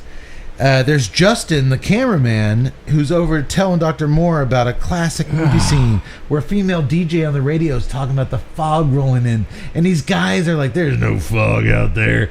And wait, there's a fog. They have a character actually telling you the story of the fog movie. and that's not a classic scene. And well, it is a classic scene. I'm gonna disagree on you there, but it has no context in this movie, and it's just, again, I love Carpenter. Of all the scenes in the fog that I would have pulled out, there's the fog out there. Other than it's got buck flowers. Buck flowers, yeah. I mean, who doesn't like buck flowers? But still, it makes no sense in this. Like, why would this dude be just all of a sudden like that scene? The reference I like machine Carpenter here that this movie. I like John Carpenter, everybody. Hey, right here. hold on, let me do my road flares. John Carpenter. The only thing, there should have been a big chyron that just Carpenter. So we want to get some establishing shots, but you know what? I want the guy in the background to be talking about Carpenter. And then there's also the rugged ex-military man, Mr. Singer, who's providing security. Of course, y'all recognize Mr. Singer, Tut. No, I don't. He's the guy you didn't recognize? No, I mean, I recognize that I recognized him, but I don't recognize him. What I'm How from? Where he's about from? the original Terminator? What's One of in the punks. Terminator? Okay, I Where missed he that. steals the clothes from. Well, I didn't even know Bill Cobra, Pax was the in main that. bad guy, the axe. That was him? Yes. How about Three Amigos? He's one of the German soldiers. We love this. It's so fun. Let's just shoot guns in the air. Dude. He's a Dude, literally Brian Thompson. Brian Thompson. He's literally in 3 of my favorite movies. I of all think time. I think he falls in the category he for me. It's plays- like, oh, that guy. He plays He's so the Night unique looking. Stalker. How I know. That's recognize why. him. That's why I'm like, I recognize this dude, but I don't know what to I recognize him think in. most would probably get him from Cobra. That was kind of his biggest showcase as a villain. I mean, he was the main bad guy in I mean, Cobra. if later on in this movie he is literally doing what his character did in Cobra, I had to stop it. Like, are you serious? I gotta go I back was and just watch Cobra. I wanted I him to. missed it. I mean, if he had put the face on while he was sharpening his knife, I was just like, oh my god. Wasn't an axe in Cobra though? Well, no, the guys were doing axes. And he was but sharpening his knife? He had that funky Gil Hibbons knife, but he had that face. If he was doing that while he was just like, come on. There's the scene. I missed that actually. That reference when he's sharpening his knife. If he had talked to anyone, if he had talked to Browder's character, like, whatever, pig, like, I was just gonna like roll over. Just no, I'm done with this movie. Yeah, dude, he's one of those dudes. Oh, and showing up late and very overdressed is the sexy blonde star of the show, TV reporter Bridget Powers. She's pretty. That's right. Really pretty. Once they chopper their way up to the mountain, the group is joined by Paxton's assistant Danny and their guide Barnes. Sweet raisins. You're getting sweet raisins? I got That's 2 sweet weeks in a raisins, row. man. You got sweet raisins on the War Bear last time. Yeah, and I'm getting sweet raisins on the Sobremesa Brûlée. Final third, a new flavor shows itself On the Retro Hell, sweet raisins. on the Retro Hell sweet On the raisins. Retro Hell, sweet So it went raisins. from pepper to cinnamon, back to pepper, and now sweet raisins. Sweet raisins. I hope that wasn't influenced by the beer, though. There's no raisins in that beer. No, but I No, mean, but it's just the tropical sweetness. fruit coming off of that. You got the sweetness in both. I'm still. It went from for me the pepper to the cinnamon. Now it's dude. The pepper's actually picked up quite a bit Yeah. in the nose for me, Pepper's still there. which I love. I love transitions. I love this goes away, this comes in, this comes back. Like, man, that goes a long way with me. And like, I like a roller coaster ride of a cigar. And this is flavor wise, both on the palate and the retro hail. It's knocking it out of the park. Yeah. Okay. Well, they're up in the mountain now. They take a chopper up there, flown by this guy named Jonesy with his dog Ike, bulldog. And the group is joined immediately by Paxton's assistant Danny and their guide Barnes, the missing girl's father. Danny immediately whispers in Paxton's ear, "Everything's good to go." And I'm like, So in my mind, I'm like, okay, he's been up here laying fake Bigfoot setup, trap. It's a yeah. setup. Maybe that's the director toying with me. Yeah. Or maybe that's just horrible screenwriting. Like, no, that's what I picked up. whatever. That's what I'm thinking. Well, Bridget Powers takes a big swig from her pink diamond encrusted flask, and they all head out. And for a substantial hike, it's a good 10-mile hike from the helicopter to where they're going. It's There pretty ain't no way she's intense doing little that. trek. They're all carrying what looked like school backpacks. She's wearing heels and a purse. For a 10-mile hike, that ain't happening. Yeah. No. But they have nothing. They have no gear, no nothing.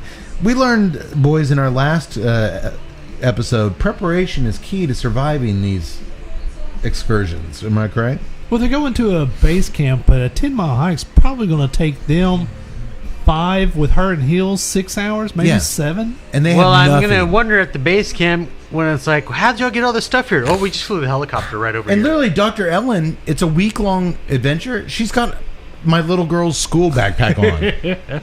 Like, what, 2 changes of clothes and toiletries? Well, That's it? my other question here is, like, because, like you said, they have nothing. And then you get to camp.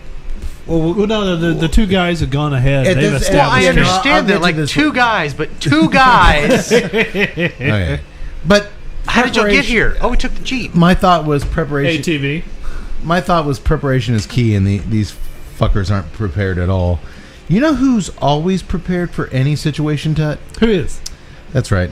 Dirty Fabian of Drew Estate. That guy always has just the right cigar in his shirt pocket for all occasions. It's just the right shirt for all occasions. That's true, too. And when it's coffee time, you know damn well what he's pulling out.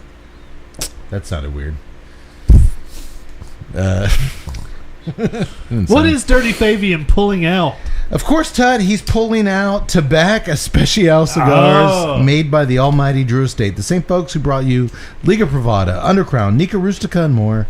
Your choice of either extra dark... Should I do this in the Barbeau voice? Since she's- Ooh, Yes, please. Your choice of either extra dark Connecticut broadleaf or natural Connecticut shade wrappers.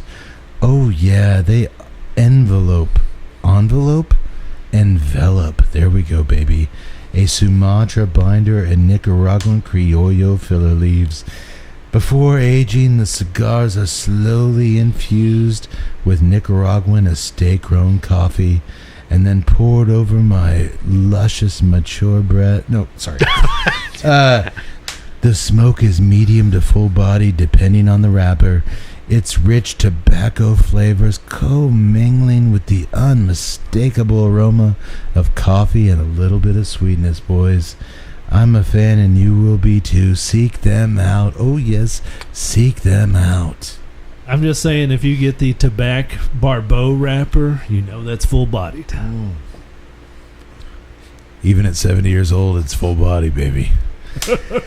Well, the crew stops to film a bit in a wide open field on their way to the campsite, where Bridget Powers interviews, quote unquote, an unmiked Dr. Moore about his prior encounter with a Sasquatch. He tells his whole story about how he found one as a young man, got his degrees, been following him ever since. And they move along. All right, that's good. Let's keep going. They spent 10 grand on a monkey doctor and didn't hire a sound guy. There's no microphones. Well, I'm sure that he's got lavs Nope. on, and There's yeah. no lav. They're not They're hidden. They're hidden. Cody, you should respect this as a boom operator. They're There hidden. had to be a boom guy. No.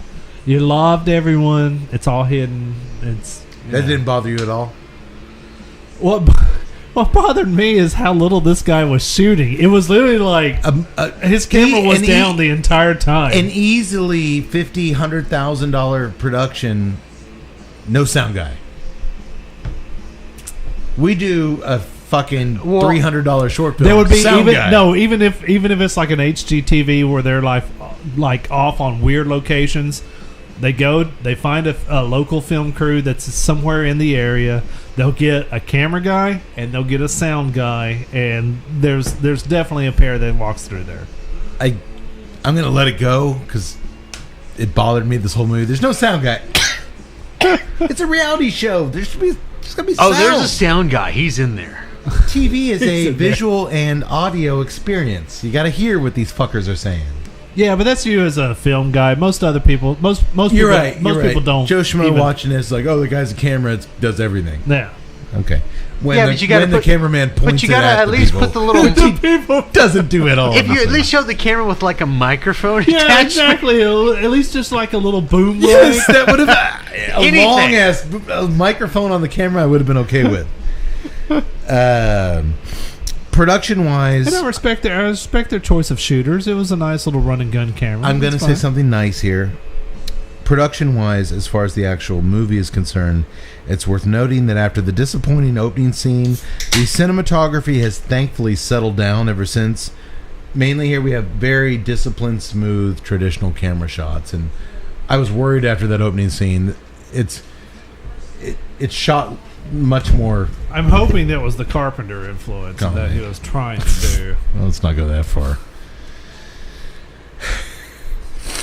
As they hike along, Bridget Powers complains she can't post Instagram updates. I was told there would be service out here. I actually think that's probably a reasonable... Like, that happens probably when these reporters go... That's her trademark. That's her livelihood. Yeah, most of these... That's probably a big thing for her, and it's a legitimate gripe, probably. No, I'm totally on board with that, actually. Eventually, they come to the campsite that Danny, the assistant, has set up. Some tents, some equipment, a campfire. Yes, but these aren't little tents. No, they're big. They're like giant. Do you realize what that would take to haul? It's like a barn smoker event up in the woods here. I mean, I looked at that. I was like, wait a second. Because I was like, all right. I set us up a tent, up. You set up a freaking fairground, man. Like, what the fuck? It's an impressive campsite. And it's all set up just a few footsteps away from the campfire. Where That's what they paid that guy $2,700 for. Yeah. Barnes. He did all that. And it's all set up right next to the little campfire where the mountaineering massacre happened. Yeah, I'm sure the dad liked that. I'm sure that was a nice yeah. touch. He had to look at that every day while he's setting all this shit up. Dr. Moore immediately starts baiting a trap for the Sasquatch, using only natural items as wildlife tends to sense man-made materials. So no cords, it's all ropes and things like that. What was this, like a dragon fruit that he had hanging from a He tree? hangs a dragon fruit from this rope, and he puts a tracking device in it, and then he sprays some pheromones on it to entice the creature. Because we have Bigfoot pheromones? What kind of pheromones are they? Bed Bath & Beyond, you can get Bigfoot pheromones. Some Saka-squatch pheromones? Some Saka-squatch pheromones. He explains all these steps to the cameraman, what he's doing with the fruit, with the tracking device and all that. And Justin, who should be filming this shit because that's what he's there for. That's what he's there for? He's just standing there with his camera just watching it. Yeah, exactly. Every once in a while, I'll be like, oh, yeah. But dude, he gives this huge... The only time he points the camera up is when the Stargate guy's like, point the camera up. Dude, this guy goes in his whole thing about what he's doing and all this shit, and the camera guy's just like, cool. Once nightfall arrives, Dr. Moore starts playing recorded animal sounds through strategically positioned speakers to try and draw the Sasquatch out of hiding. Dr. Ellen seems vaguely interested, but when Justin puts the camera on her, she freezes up. She's out of her element. She's not comfortable on camera. Bridget Powers, who is comfortable on camera, TV reporter, has emptied her flask, so now she's bored and power drinking straight from the vodka bottle. TNCC style. TNCC style. First of all, if a home dude, was worth his salt, he would have mastered the art of putting the camera down, looking off into a different direction, but having the camera pointed We call that down. the Rick Ross approach. Rick Ross. In Vegas, when we were told to film Rick Ross, but don't film him. That's all. That was hustling. I guess that's why she brought that big ass purse. Because I was like, why the hell would she need that huge purse? She'd fill with vodka. TNCC style. Well, I was really, out of all the other references, I was waiting for like that Spaceball reference where they're hauling this giant suitcase. And they just opened it up. It's nothing but bottles of vodka. It's like we told you to bring oversized. only what was essential. It's completely essential. Well, she's passed out. Giant novelty bottle, like, oh. Unlike TNCC, she's passed out at the campfire within minutes. Like, for a seemingly alcoholic, She's a low functioning alcoholic. She is. Well, I mean, we didn't actually see how many bottles. We only saw the one bottle. That's true. This place is lame. 4 bottles later. I'm gonna go with, you know what? She's not lightweight. She's Plus, a pro. She's a pro. You know she's not just drinking. Movie editing. You know what? I skipped all meals today. I want to be out of here sooner. Paxton is visibly frustrated. I love this. Paxton, the producer, is visibly frustrated by the lack of anything interesting going on, so his assistant Danny suggests that we should try something else. It's the first night. They just got there. Well, I know no one has ever found a Bigfoot in hundreds of years of trying, but we've been out here almost 6 hours already. We should... What the hell did you expect? Well, he figured if he brought his filmmaking prowess, he would do it. He would find it Within the first few hours? No, I mean, come on. I mean, you have to like blow off some expectations here because everyone and their mama has been looking for Bigfoot forever. I can't believe we haven't found him yet. We literally just sat down for dinner on our first night. I'm just saying. Dr. Moore heads into the woods to check on his traps and trail cameras, aka smoke a doobie. I do have to. I have to pause because it's going to come up later in the movie. Doctor does another little ghost story where he talks, or the cryptologist talks about Bigfoot and the red glowing eyes. And if you've seen those red glowing eyes, it's too late. He does say that, and that will come into play later. But he's just trying to scare him, but he's not an actor, and it didn't have any kind of resonance with me as a viewer. Kind of like everybody in this movie. Anyway, he goes out in the woods to check his traps, but it's really just smoke a joint. And he's quickly assaulted by something that jumps out of the darkness. We don't see what it is. Yeah. The next morning, Paxton and Danny are very intrigued by the trail camera footage of a kind of hairy arm or something. To me, I'm watching it. It didn't look like anything. It didn't look like anything. I didn't see hair. I didn't see anything. What they were so fascinated. Hey, I'm no cryptozoologist. I thought it was like maybe a shoulder. It looked like a tree branch. Yeah. Hey, I even rewound it like, what am I missing here? I took biology in college. There's nothing. I couldn't see anything. Again, I'm not trained in this field yet. I'm pretty sure you could easily be. And they if I went back to Sam Houston. And they only seem slightly annoyed by the fact that Dr. Moore has completely disappeared. He's gone. No one's seen him. Actually, they're not annoyed at all. No, they're annoyed that he's not there for their show, but they're not concerned at all that he's disappeared.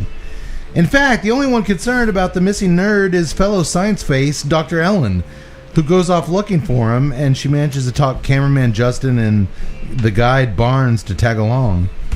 They quickly find Dr. Moore's hat in a thing of mud. Barnes says there's clear signs of a struggle here, by the way the hat's laying there. Really? He's a good guy. You can tell stuff like that. if Okay. the hat Look was, at the way the brim of the hat is bent. There was a struggle. Sorry, Major. There's. Oh, wait. No, I'm sorry. There's also a trail of human blood leading away. I guess that's what tipped him off. So they follow the trail of blood into a nearby abandoned mine shaft. Not so deep into the shaft, that's what she said, they find bloody intestines hanging from the ceiling like sausages in a butcher shop. I'm out. Dr. Ellen also finds a large stack of discarded huge animal bones. I'm out. This predator is eating predators. Justin radios base camp with their findings, and Paxton logically asks him, "Are you filming all this stuff?" "Oh yeah, shit." Gets out his camera.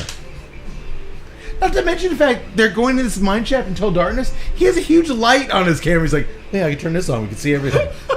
This guy's we can't see horrible. anything. Oh wait, I forgot about this. He hadn't been filming anything. What a find! What a discovery! And like This guy's worth it. their initial reactions of her seeing those bones. And I like, don't think it the was. intent- I no, don't he's think just- it was the doctor that was smoking the doobie. I think it was the cameraman. I think Justin. I'm was, just saying, this is your show. You don't have to film another thing. If your camera guy, turns his camera on, you've got bloody intestines hanging from a ceiling, a missing cryptozoologist. All you have Easy to do, for you to say. All you have to do is head back to the helicopter, call the local authorities, say, yeah, somebody's missing up here. By the way, we found a whole bunch of intestines here. Oh, yeah, and, we think Bigfoot's here. If Justin had done his job, they have some juicy material here. That's your show. As it stands, they have nothing because he hasn't filmed shit. If he has been filming, he's been filming the ground.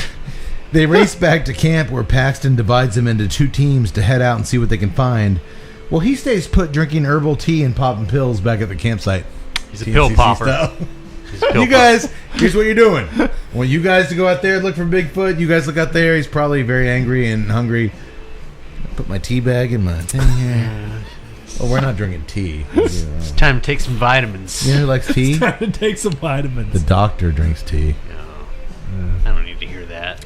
Security man Singer tries to offer Barnes a can of bear spray, but he unwisely declines. That shit don't work. That's 2 movies in a row we've done where somebody very foolishly declines the bear spray. And he's supposed to be a man of the woods. Yeah, he's a tracker. Yeah, he's their hired guide. $2,500. All right, first of all, what's the security guy's name again? Singer. All right, I got some beef with Singer. You're going into the woods. Can you ditch the desert camo pattern?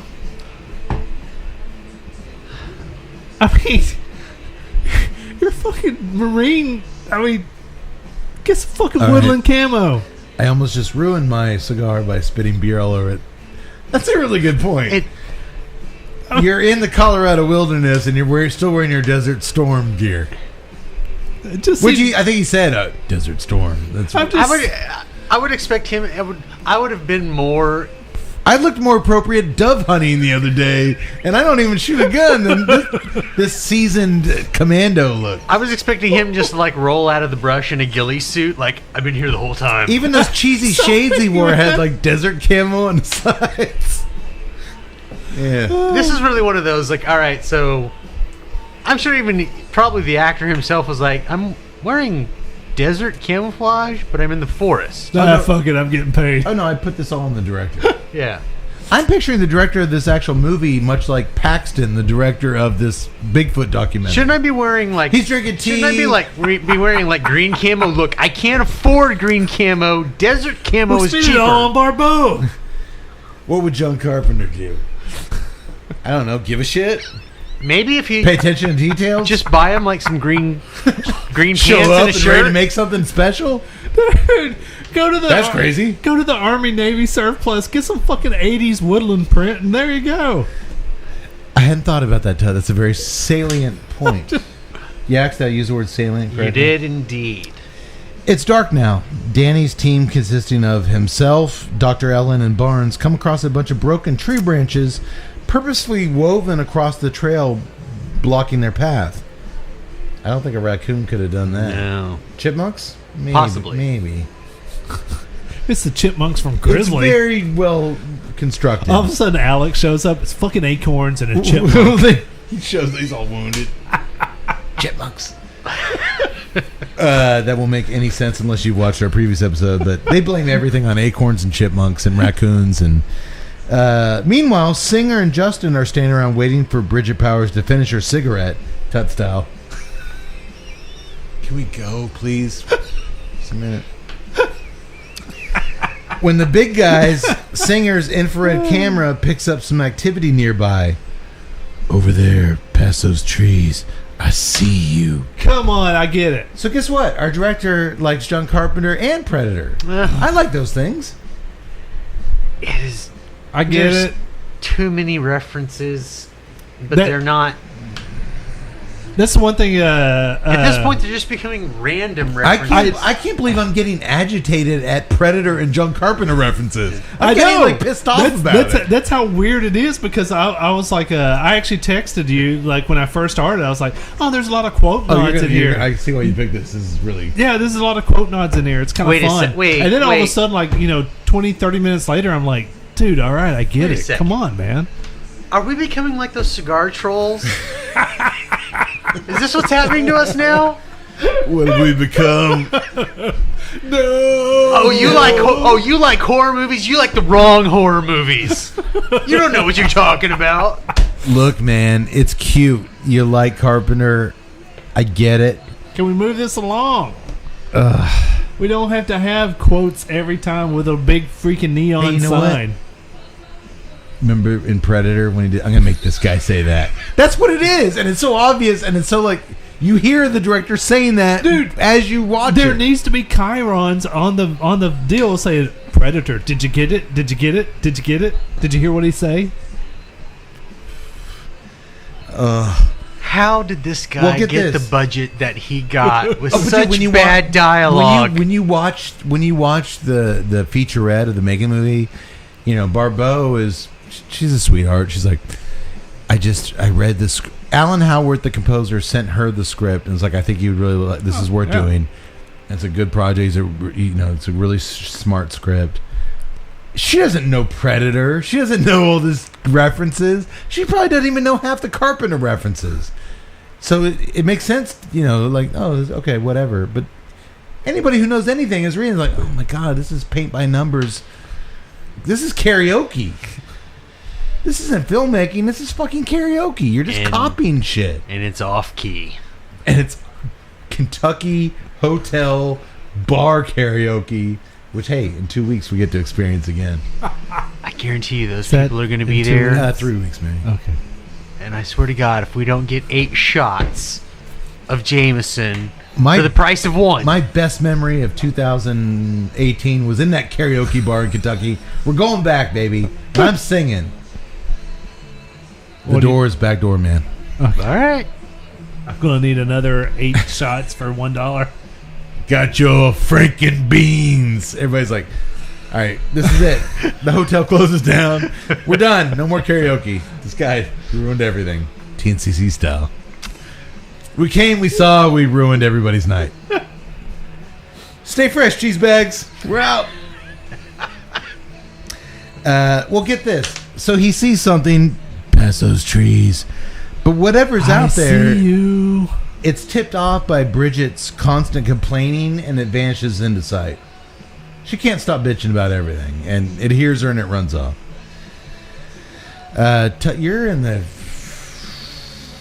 You're almost done. Well, I was waiting for Tom's character to like, you're ghosting us. Why not? You ghosted us, motherfucker. Or all of a sudden he's punching Keith David in a big wrestling match in the woods, trying to get him to wear some sunglasses. That wouldn't have been crazy in this movie. Trying to get him to wear the nightshades. Wear those the night wear the goggles. infrared goggles. I won't do it. Wear it. If he had wasted 8 minutes of film on them fighting and rolling around in the foil, Breaking branches over their backs, Why not? picking them up, breaking them against trees. All of a sudden, there's a big pile of trash bags there. You body slamming Hey into. man, I get it. We all love Carpenter, but I'm not going to Jesus put on your Christ. tactical headgear. Put it on. There's paying tribute, there's homage, and there's just getting on your knees and just. No one's going to understand this. Well, how in I the- made a film with a giant trust fund. In the vein of, I'm only Maybe. assuming. in the vein of paying tribute, yes, I love the cigar. The final thirds is nice.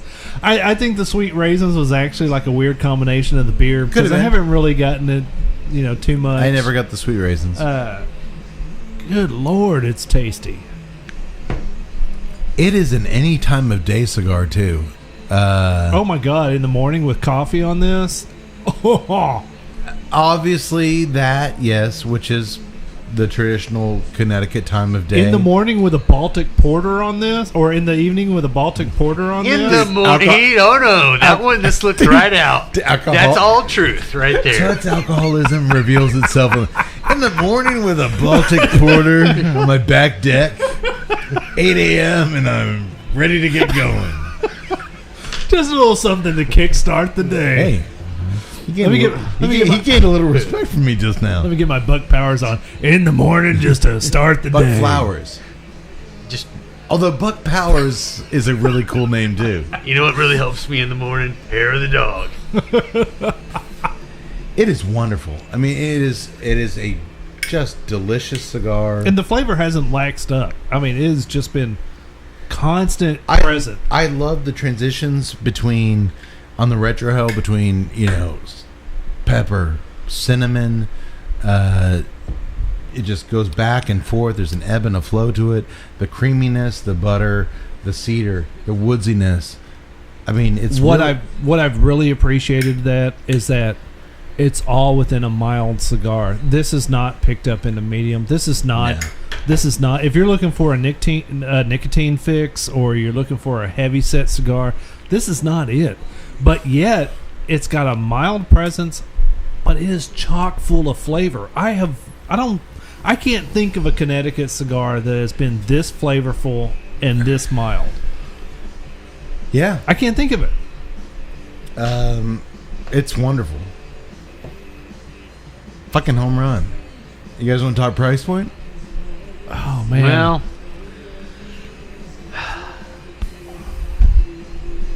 I'm going to go... Go you first.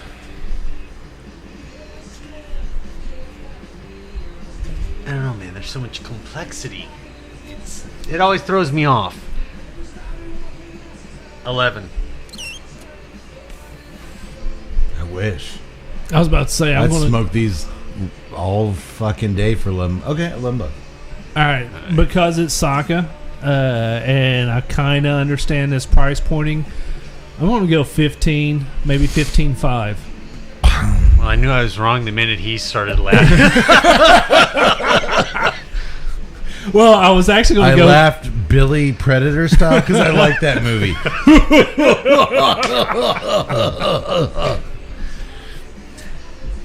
If you say 13.5, I'm going to laugh because that was actually my original, and then I adjusted it when you laughed at Cody. 13.45. 13.45. Great price point. That is absolutely spot on price point. Well, that's not For horrible. this- Why for is this 11 cigar? bad when it's only like 13? $2 more?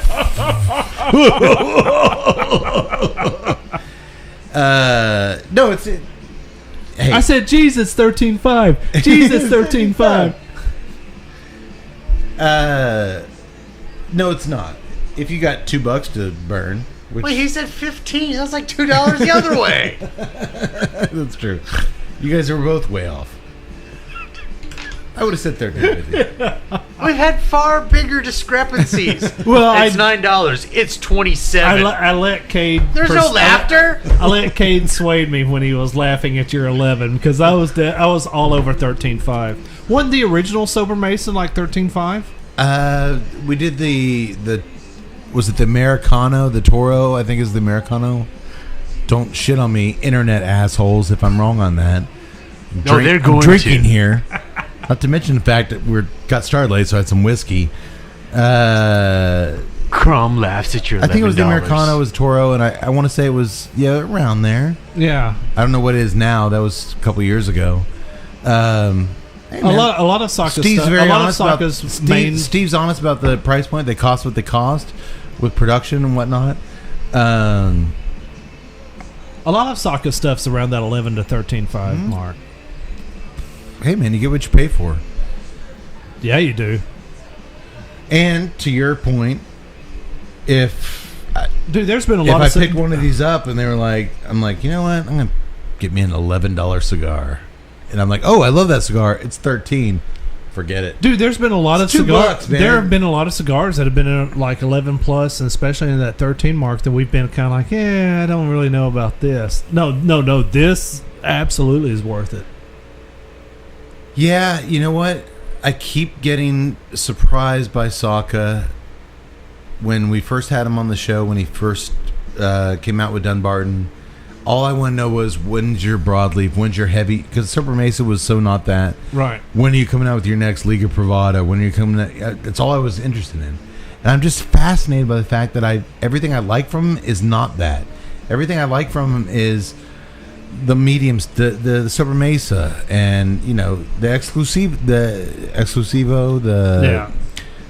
the first Maestro de Saka was really good. I love the Nakatamale. It's probably my favorite thing he's done. But man, this is great. Great. I will say that there's only one other Connecticut that I actually buy, and that's the Rose of Sharon. And this edges it in convincing style. I love this. This has made me fall in love with Connecticut. It really has. I'm not a Connecticut smoker.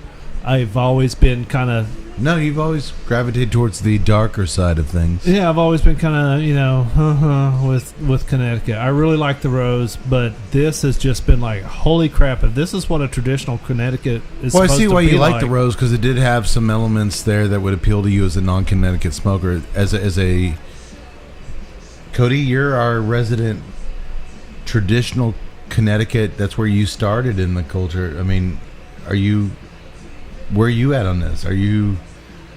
I need to get a box? Are you... Oh, absolutely. Yeah. I will get a box of this. Yeah, I'm going to say he's hit a home run on this. Absolutely. Because, I mean, the transitions alone. We've had a lot of cigars lately that it's really good cigar and it tastes great, but it was pretty monotonous the whole way through. The retro hell and the draw had complexity.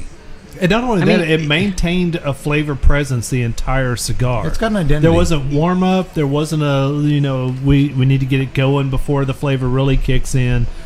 It was just present the entire time, and it was great flavor the Construction entire time. is... I'll just go ahead and say that this is my favorite cigar of the year so far. I mean, we've still got some shows to go, but good God, I mean...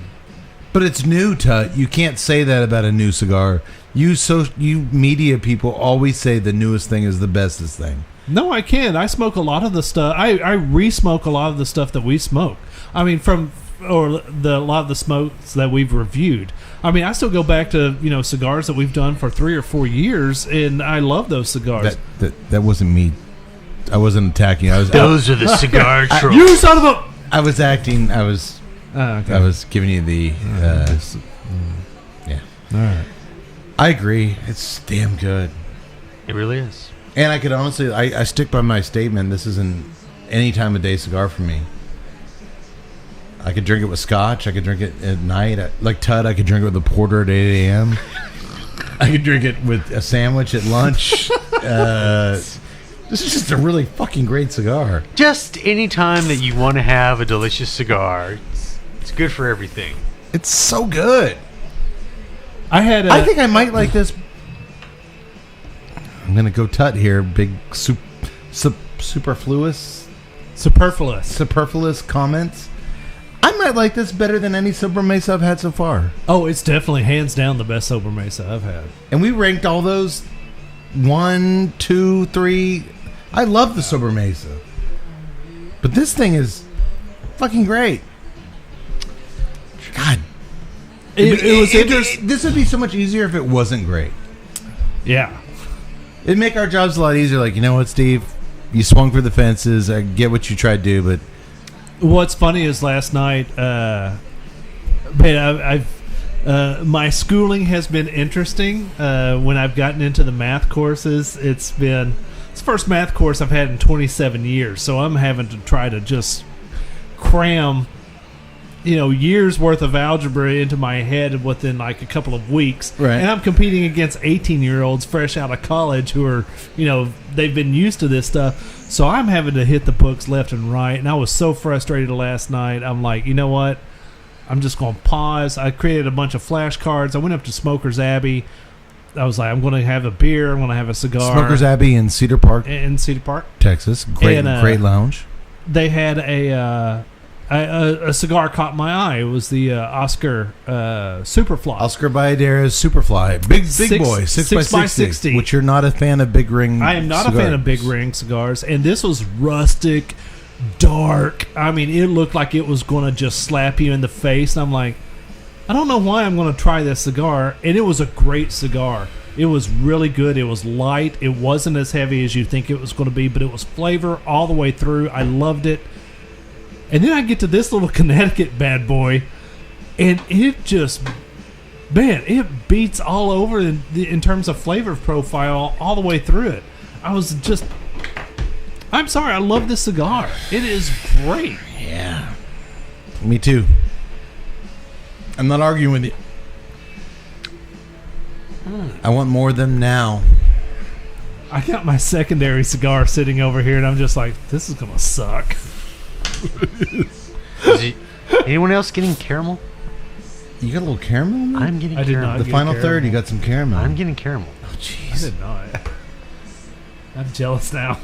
That, Can I? like, literally, Do you have this, another one over there? I want to try to I get this don't have caramel. any the more. last sorry. 3 Damn it. puffs off this thing are like candy at this point. I tend to buy us fivers when I buy cigars for the show. Oh, all you fuckers out there, they're like, everybody sends you cigars and then they cut you a check to give them a good thing. Number one, we don't get sent cigars. Number two, we don't. We get sent. Oh, no. some. No, we do get sent some. We didn't get sent these, and we sure as fuck don't get a check to give any kind of rating. Think before you speak. But Steve, if you could make the check out to Ron, Jason Tuttle. But I tend to buy us 5-packs because that's how they're sold other than singles. I hold on to those till the end of the year because when we do our top 10 list, I'm gonna need to revisit this cigar. I like to have samples ready so we can lay them on the table. I forget what that. I want to revisit that one. I'm gonna need to revisit this. It's a fun process revisiting the best of the best. Of course, we'll all be fighting over these. Maybe I'll smoke those. Maybe those will go missing in the. Maybe humor. we'll film an 8-minute fight scene where smoke the Sobremesa. Last year, Steve's big release was the Sin Compromiso, man. which I think was like our number 4 or 5. It was good. It was a really good cigar that we did last year. This is better. Just trying to. This is better than a Sin Compromiso. Yeah. Honestly, it's more complex. It's more agreeable to any pairing, any time. From the sweetness from It's the my cold favorite draw. one. It's my favorite one that he's done. Yeah. I mean, The cream on the aroma. I can't believe I'm saying that about a Connecticut. Right now, I mean, I literally have less than a third, and I'm getting caramel. I'm done. I'm done. I'm out. God. Let me have that. Let me have that. Who knows what's in the last little bit of that? I gotta leave now. I can't. Can I smoke it? No. I'll suck your dick for that fucking brulee. That is not in Carpenter. No, that's not Carpenter at all. No Carpenter character would ever suck a dick for a cigar. TNCC style? A They Live wrestling montage of me and Cody fighting for that last little bit of the cigar. We say that, but Carpenter's like, I just made this film. There's gonna be someone suck your dick. No Carpenter. How did you ever equate my filmmaking? I've worked my ass off for 50 years in this industry. How the hell are you going to equate with sucking a dick for a cigar? You guys, I don't want anything to do with you. Actually, he's like, well, if you cut me a check, sure, I'll put And it then in I'm there. like, It's gonna be one of those things where we're gonna look then over. Barbeau's like, it's oh, Carpenter come on, off. John, they're just good kids. They're just doing their best. Put Just that- Carpenter This off, fucker looking scored his over, shit and he's shaking his done. head at us. All right, well, let's get back to the movie. Let me know if you get anything other than caramel, bastard. Look at Tut sadly pulling out his follow-up cigar. Weak. When both teams arrive back at base camp, Paxton puts down his green tea long enough to examine the infrared camera footage. Little tea bag, he's always got it going in his tea. There seems to be a large figure walking upright among the trees on the infrared footage. You're going to need a bigger banana, Justin quips. Oh, the guy likes Jaws, too. Oh, do you think the Paxton was a Bill reference? Maybe. Probably. So obviously at this point we know the director is paying some homage to John Carpenter with very specific pieces of dialogue, the casting of Carpenter's ex-wife, bringing in Alan Howarth to do the score. And as the world's most devout Carpenter fan, I'm okay with most of this. Well, the dialogue references are pretty fucking bad and most seem completely unnatural where they're used. But I love me some Barbeau and I love me some Howarth, so I'm going along. No complaints there. But, and it's a big ass but, boys, John Carpenter is the master of assembling a memorable team on film, and this movie's team stinks. You never spend enough time with any of them to get to know them beyond a surface level, which is crucial unless you have wonderful actors, which Hoax does not.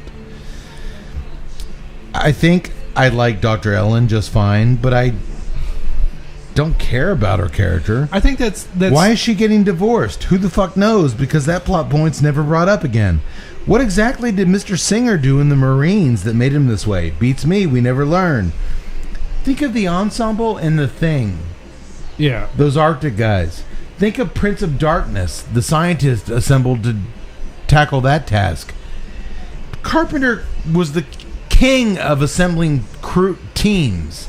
Yeah. This movie is about assembling a team, and it's also about paying tribute to Carpenter, and you fucking failed. Big time. I was about to say, I don't think that we can put that on the actors here because they weren't given... The script is shit. Yeah, they weren't given the meat to go into it. The script is total shit. It basically is just I think a Tuttle reference liked the script machine. when we started, and I think maybe we're turning as... No? It's just a... Nobody here has any unique character traits making them memorable to us. Nobody has any personality. They all dress pretty much the same. A lot more time should have been spent on writing these characters in depth and getting us involved in them. And then the next step is casting them correctly.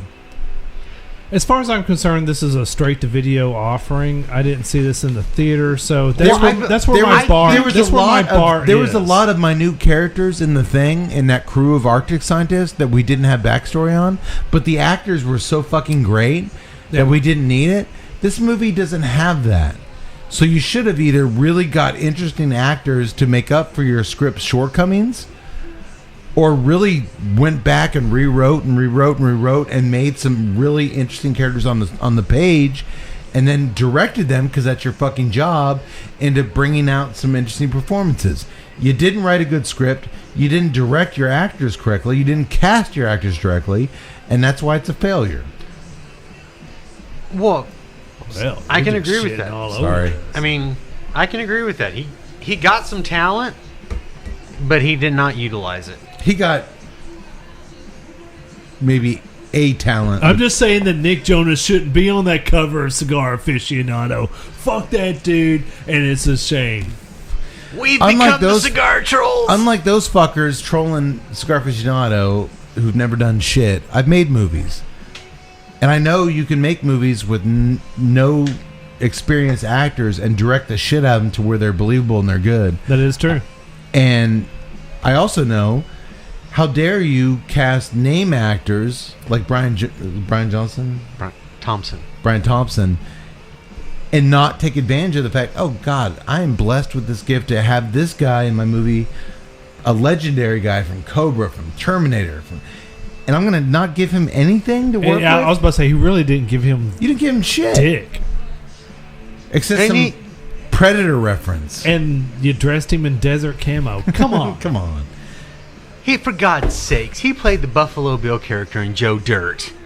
He wasn't Joe Dirt. That's right.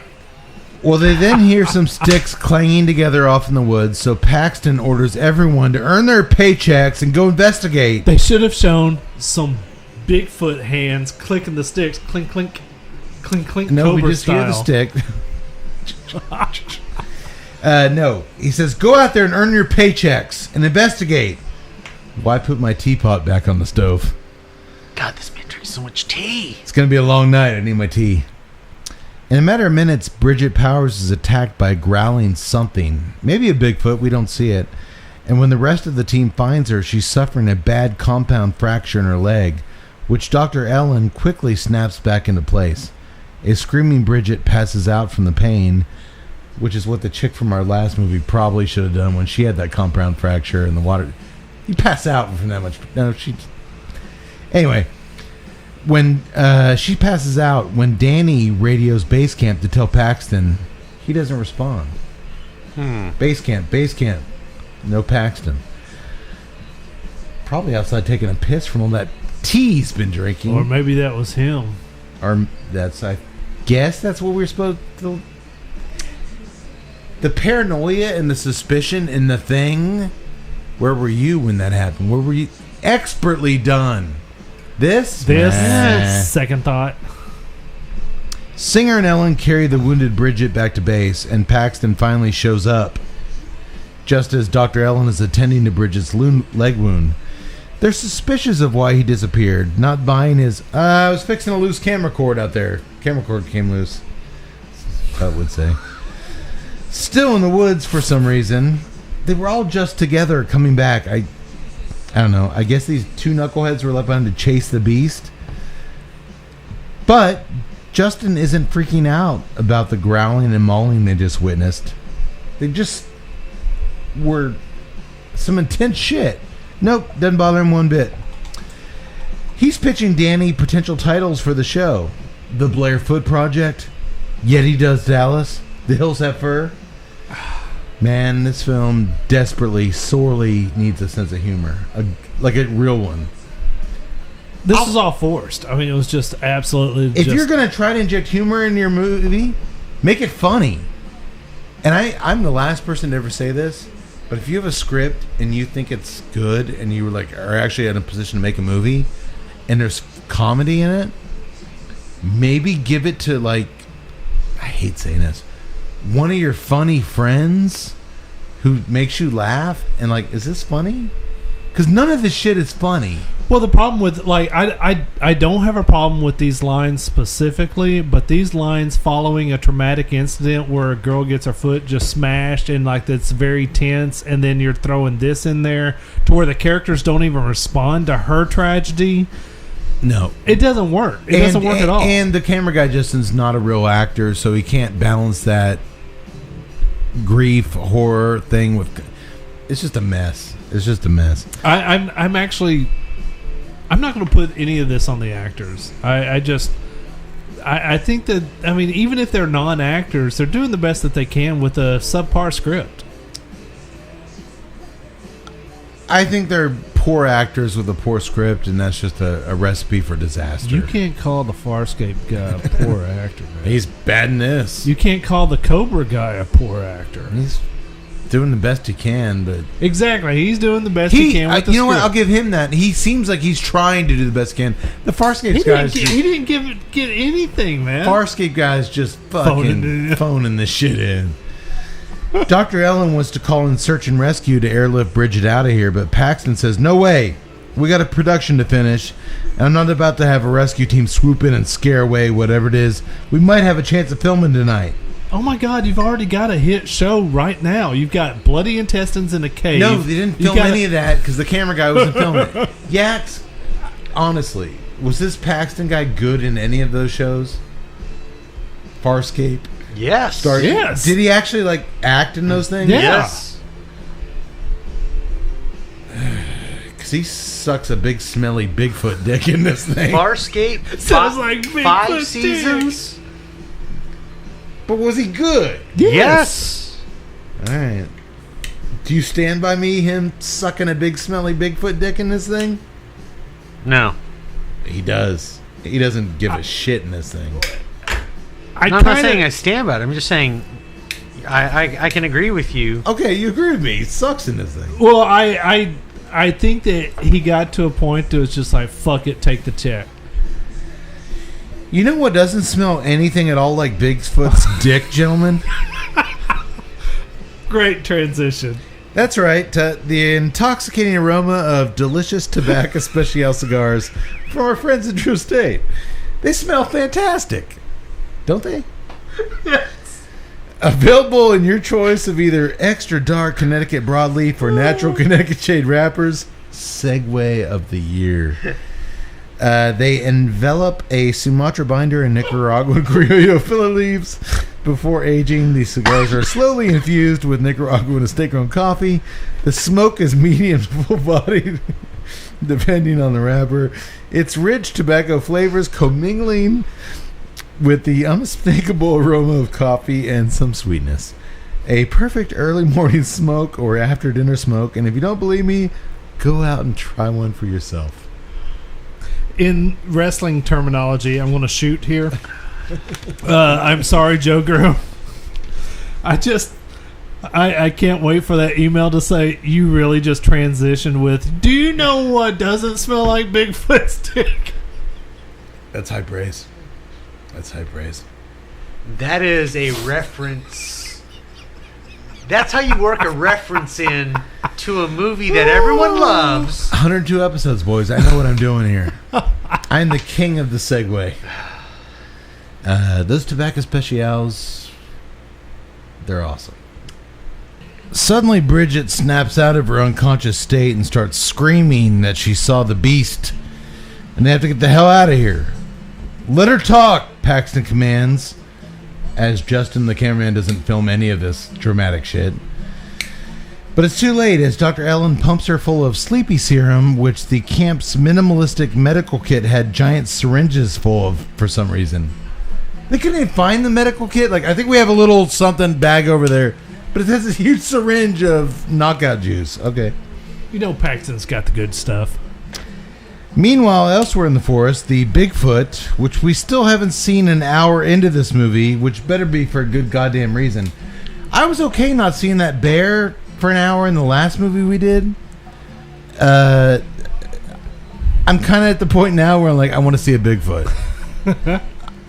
Nothing else in this movie's working for me. Give me some monsters. Right? Please. Please. Unless it's a hoax.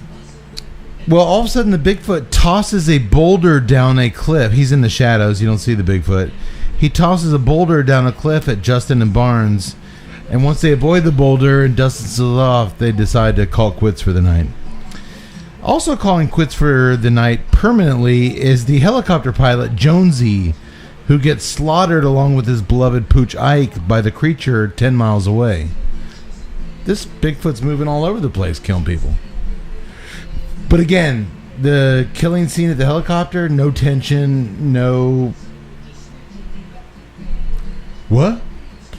Yeah, Blood. it was pretty straightforward. Cannot scare. Color by numbers. Not Can't scare if you don't care. I kind of cared about the dog. No, and so I was it a little wasn't bit, you don't care, you don't scare.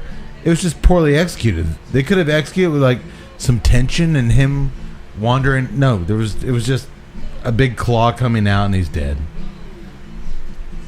This guy does not know how to make movies.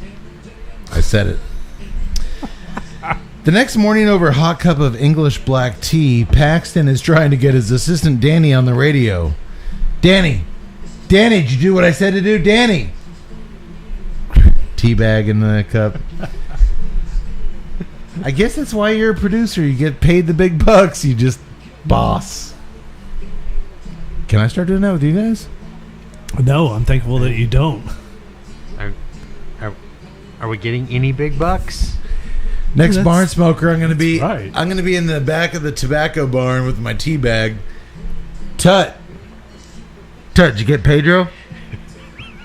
Tut, did you get Pedro? I'm gonna be like, at least the tracker dad got 2,700.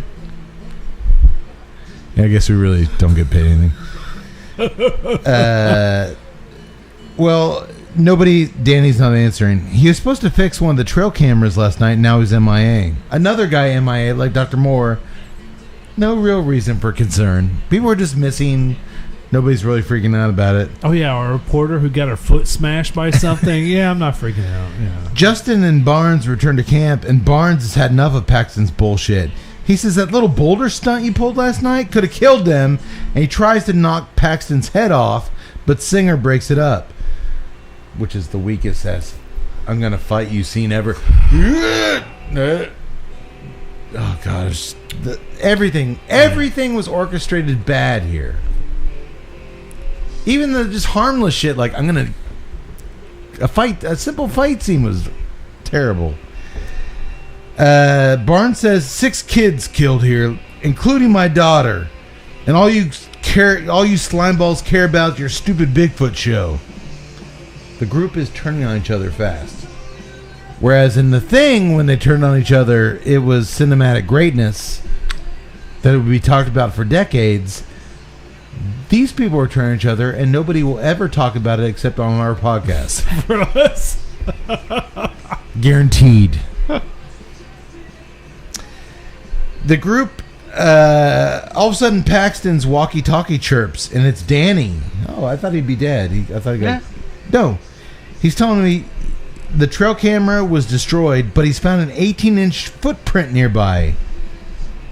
18-inch footprint? That's like 5 inches bigger than my footprint. Wonder how big his wing is. The Bigfoot's Johnson must be enormous. I wish the doctor was here to say that.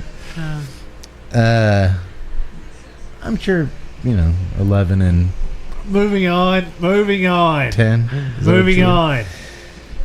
Paxton, Justin, and a reluctant Dr. Ellen move on and grab their gear and head out to investigate this big footprint.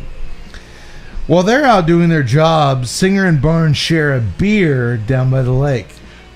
Where did they get bottles of beer? Dude. Who backpacked that shit in? You know Barnes Did you look at the bottle of beer? Was it just a bottle? Oh, no. I haven't seen this in a movie in years. It's the Miller Lite text that says beer. It's the generic beer. How many craft breweries do we have in America right now? Over 7,000. a bazillion. You can't get one of them to say, yeah, sure, use my shit in your movie. Dude, it is BEER, beer, with a Miller Lite text on the bottle. Or just say fuck it and say I'm going to use this beer. Want to meet me down by the lake for a beer? Sure, what you got? Beer. Good enough for me.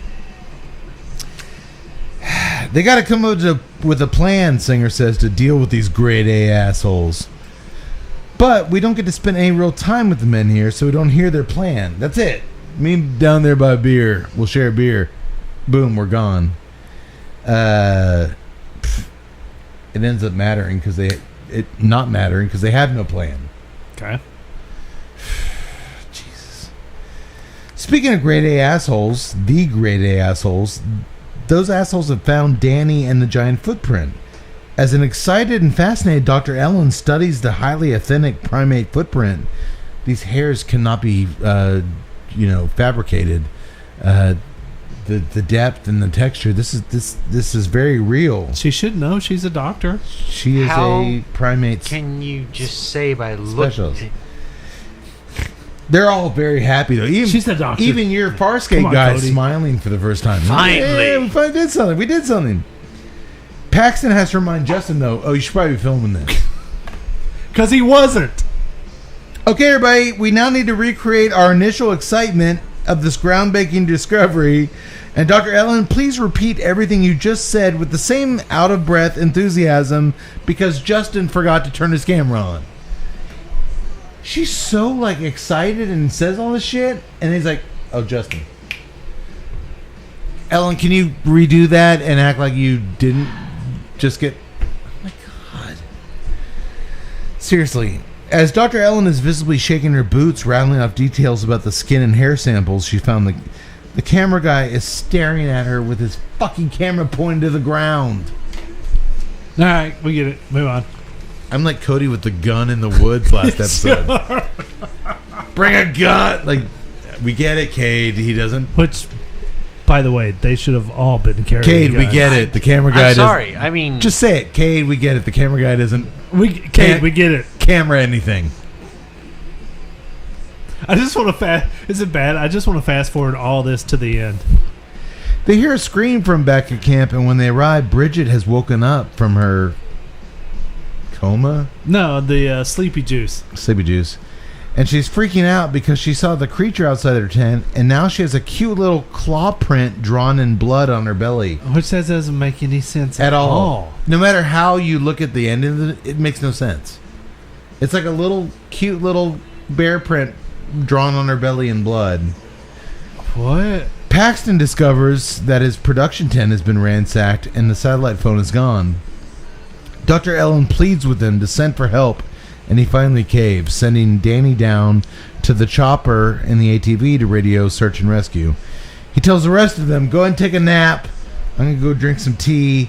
We're going to film some more stuff tonight. I don't think I'm taking a nap. My ass would be down that mountain. Well, Danny makes it to the chopper in the ATV, and when he finds the pilot Jonesy all bloodied and dead, he takes off. So the helicopter dude was supposed to just live in that helicopter for a week? He didn't have a tent? Well, he could have slept in the. He could have slept No, in the helicopter. they show him sleeping in the helicopter. Okay, maybe 2 or 3 nights? A week? He's going to sleep in the helicopter, and he has no tent, no bathroom, no nothing? Well, it's the woods. You go to the bathroom in the woods. He had. No, I'm Shelter. sorry. I'm with Kate on this. Let me Don't get me wrong. Let me get his deep ass voice. It's a Oh, week. you want me to do what? It's a week to live in your helicopter. That's okay. How about just call me on the sat phone and I'll fly up there and get you? I'm gonna go with Tut here. It's movies. Nobody pays attention to stuff. I'm gonna go with that. As Danny races back to the camp after the helicopter massacre, he sees the Bigfoot tracking him in the woods, and he hits a log and flies off the ATV. That actually made sense. Yes. That did make sense. He's got a bad concussion, and he barely makes it back to camp to tell his tale. The tale being, I wrecked our only vehicle, and I forgot to get the satellite radio from the helicopter when I freaked out because the guy was dead. Then Paxton discovers that someone or something has taken his precious prescription medication, and he's freaking out. But he freaks out even more when he sees that Singer has assembled an assault rifle and is officially not taking orders from him anymore. Which is right. Well, Singer tells the group, all they gotta do is survive the night, and I'll get you out of here in the morning. I'm with Singer. Finally, this guy's taking kind of a, the fact that take he charge of it all. hadn't put this thing together. After the intestines splayed across the cave he ceiling? didn't see that. Oh, okay. But my point, well, Oh, wait, okay, he after didn't the see thing it. that threw the boulder down on Wait, him? but he didn't see it. He wa- But my that point wasn't is, him. That wasn't the him? fact No, that, that was Justin and Barnes. all right, the fact. Here's the thing. We saw come back. There was intestines in a cave. Intestines in a cave. Animal? We don't know. Excuse me 1 second. I would literally. He just reached down below him. And was like, where was that gun at? Oh, it was there the whole time. Time to bring out old Painless. Were you guys a little surprised he didn't call it Old Painless? Why not? I was. Why the fuck not in this movie? No, it was just like a generic AR, like civilian AR-15. No, it was Which like with the old school grenade launcher attachment.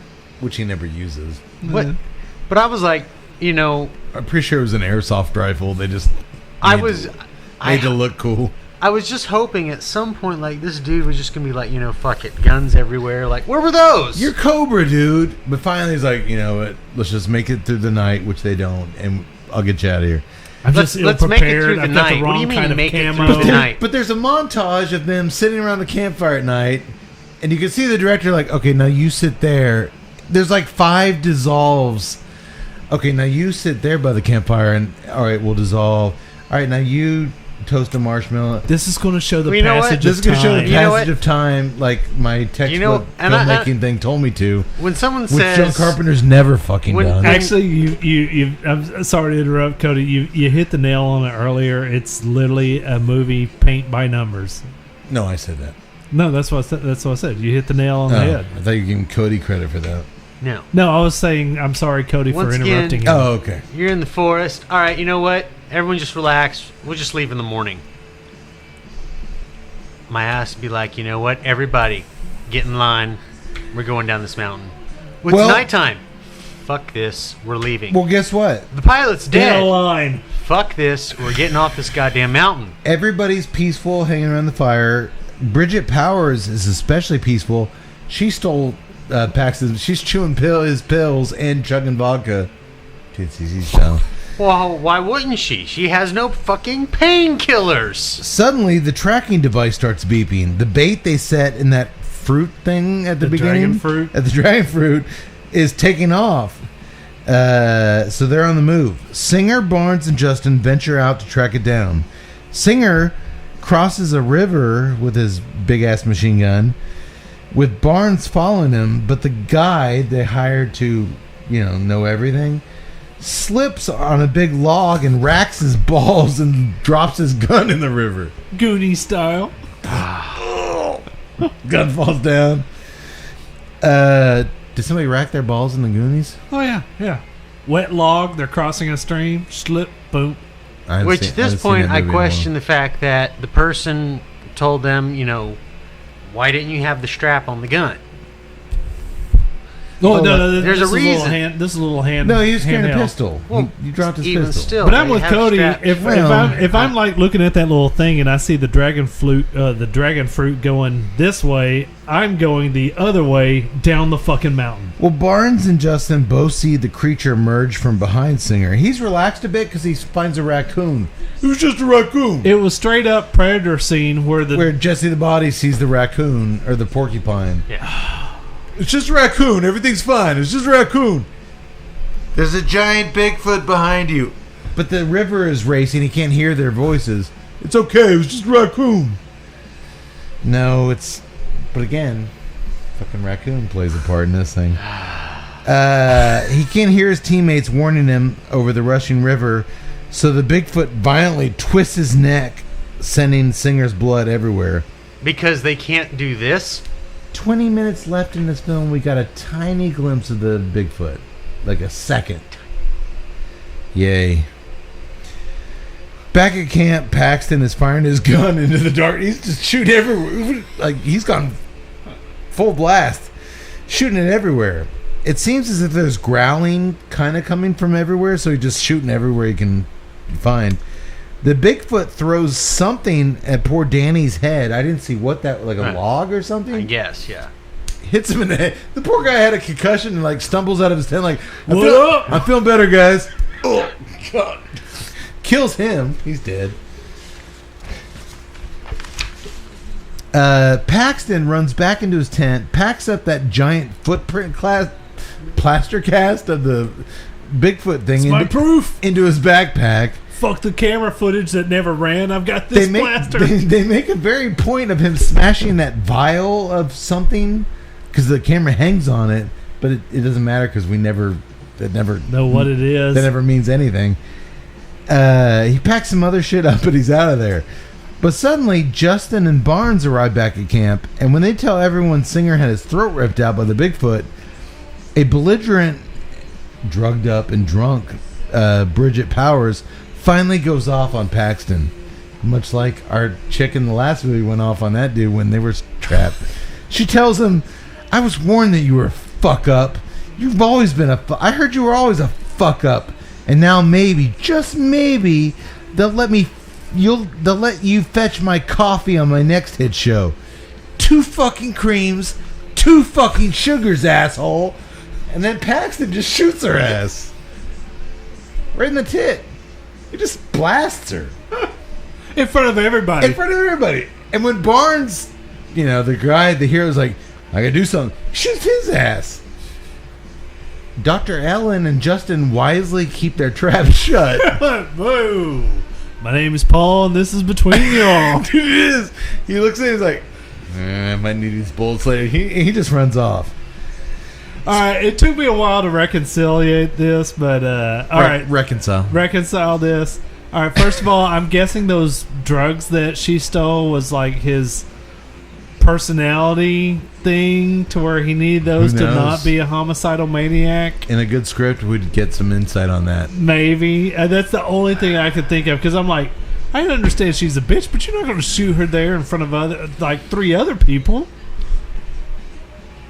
And no context on why this guy would do that. And this thing literally just off the rails. He's a fucking TV it's off producer. The rails. He's a TV producer, shark. and he just shot 2 people in front of 2 witnesses and didn't care about 2 witnesses. It makes no sense. Yeah. Cody's right. This is just from here. It's off. Dr. Ellen, as I said, and Justin kept their traps shut, so they were allowed to live as Paxton runs off. Speaking of traps. As the 3 survivors make their way through the woods, sans Paxton, of course, Justin gets his foot caught in a bear trap. He's stuck there in immense pain, and the badly wounded Barnes can't help worth a damn. So Dr. Ellen runs to a nearby cabin. All of a sudden, there's a cabin to help. First of all, I do have to... I hate slowing down this any more than I have to, but I love the fact that she tries to get the bear trap open, and it slips and it recloses. Makes it worse. That should always happen. That should happen. I mean, if you're not used to those things, that should happen. And they finally showed it, and I'm like, Thankfully, there's a smart Oh, something. this should be in easy this. enough. Oh, God. That's pretty much what he did. My intense pain is so much worse now. I'm in a lot of pain. Thanks, Dr. Ellen. As someone who deals with animals and things like that, I don't know. I figured maybe she would have some... You're trying to inject logic in something that Exactly. No, at this point, yeah. Doesn't it's involve just- logic. Yeah. At this point, it's just let's get it on. A long-haired mountain woman. On that theme of illogical nonsense, let's keep Oh, talking. yes. Let us now come to the ending. A long-haired mountain woman lets Ellen in and tells her that she'll be safe here in the cabin right before she bashes her in the face with a giant club. When the doctor wakes up, she's tied to a chair along with Barnes, and the woman is making fun of their big city ways and their useless big city phones. She wants to know what they were going to do with the Bigfoot when they captured it. Tie it up, poke it with a stick, lock it in some hospital. You people ruin everything you touch, she says. Maybe she's Bigfoot's babe. Okay. Bigfoot's baby mama? Could be. Okay. Well, I guess not, because suddenly two dirty hillbillies barge in, dragging Justin, and they're both dressed up in gorilla suits. Apparently, these inbred hicks are behind everything. They're out there running around in furry suits. One of them, a giant deformed man named Luke, bashes Justin's skull with a sledgehammer off camera. His feet twitch like the first victim in Chainsaw Massacre. Again. It was Justin didn't have exactly. the He camera picks rolling. up the hammer. Just like Leatherface. Feet twitch a little bit. They can't even get that kind of effort out of this guy. And he slams the door. It's supposed to be a total tribute to Chainsaw, but in this thing it feels like lazy fucking bullshit. It was just... As soon as I that's saw why it... I put Leatherface on the table. There's only one Leatherface. And I also brought this little guy tonight. Ha ha! You ready? Oh, God. This is more scary than the fuckers we see in this movie. This little doll. All right. Moving forward. Cody, you want to hold him? I do.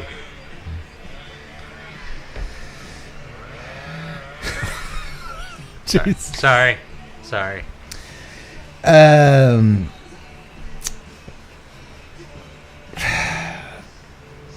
One of them, Luke, kills that guy. It's a pathetic attempt to copy Chainsaw Massacre. The woman then tells Dr. Ellen she won't be killed. They need her. As she places a patchwork baby doll into a crib. I'm guessing they need her womb Yeah. Yes. to continue the family. The inbred hillbilly They need theme they need fertile wombs. that... Which has basically become more like Wrong turn. Wrong Turn. Gonna get to that in a minute. The director also likes that movie. Apparently so. As the one mongoloid hangs Justin up and guts him like a deer nearby, the other bad dude starts carving chunks of flesh off Barnes for the woman to add to her stew. But he's using a power saw. No, a power knife. Power knife. It's like a carving knife, Yeah. Yes. which I think they used in Chainsaw Massacre 2. Which I'm like, okay, so these hillbillies, they're living out in the middle of nowhere, but they've got electricity. Yeah. Well, she says they venture into town Yeah. and They got electricity. yeah, people know who they are. You saw some lights. But they and- wouldn't you take saw some on. They lights. wouldn't take on the big city ways. No, you see some lights. I mean, They have kerosene lamps and electricity, because that makes sense. even the Amish have lights. Not all of them. Others use just the natural oil lamps. The bad guy starts carving with the electric carving knife chunks of flesh off Barnes for the woman to add to her stew. So we went from the Bigfoot movie to Chainsaw Massacre to straight into Wrong Turn. Did you guys see this coming? I No. didn't. No. I saw that there was going to be something. I didn't think he was going to go that way. I thought something had to happen to make, please God, make something, an interesting twist or turn to make this worth my hour of time. I didn't see this going. I didn't see it going here. The woman orders the guy, her son, her brother, her brother's son, inbreds, to put some romantic music on the old-timey record player, and he drags a mummified corpse out of the attic to dance with. You know, folks, many a filmmaker have tried to recreate the insanity of the iconic Texas Chainsaw Massacre dinner party scene. Everyone has failed. You can't recreate that shit. No. You can't. And here is Rob where Zombie can't. Whoever the fuck made this movie can't. You can't recreate that scene. I'm willing to say I've watched thousands of horror movies and hundreds have tried. You can't recreate the insanity of that scene. And this thing is one of the weakest attempts I've ever seen. And here's where I will disagree. I actually thought, all right, this scene doesn't work because in the context of the rest of this movie, I was just like, what the fuck? Okay. But her screaming, his screaming, especially, I'll just go ahead and come up, the mummified corpse that comes down is the dude's daughter. And when he recognizes that, 6 weeks, she's mummified. No way. When he recognizes that, just all the screaming that's going on, I thought it was bananas. I thought it actually worked. I thought it was just a nice, in a capsule by itself scene. I liked it. In context of the rest of the movie, it didn't make sense. I didn't care about it.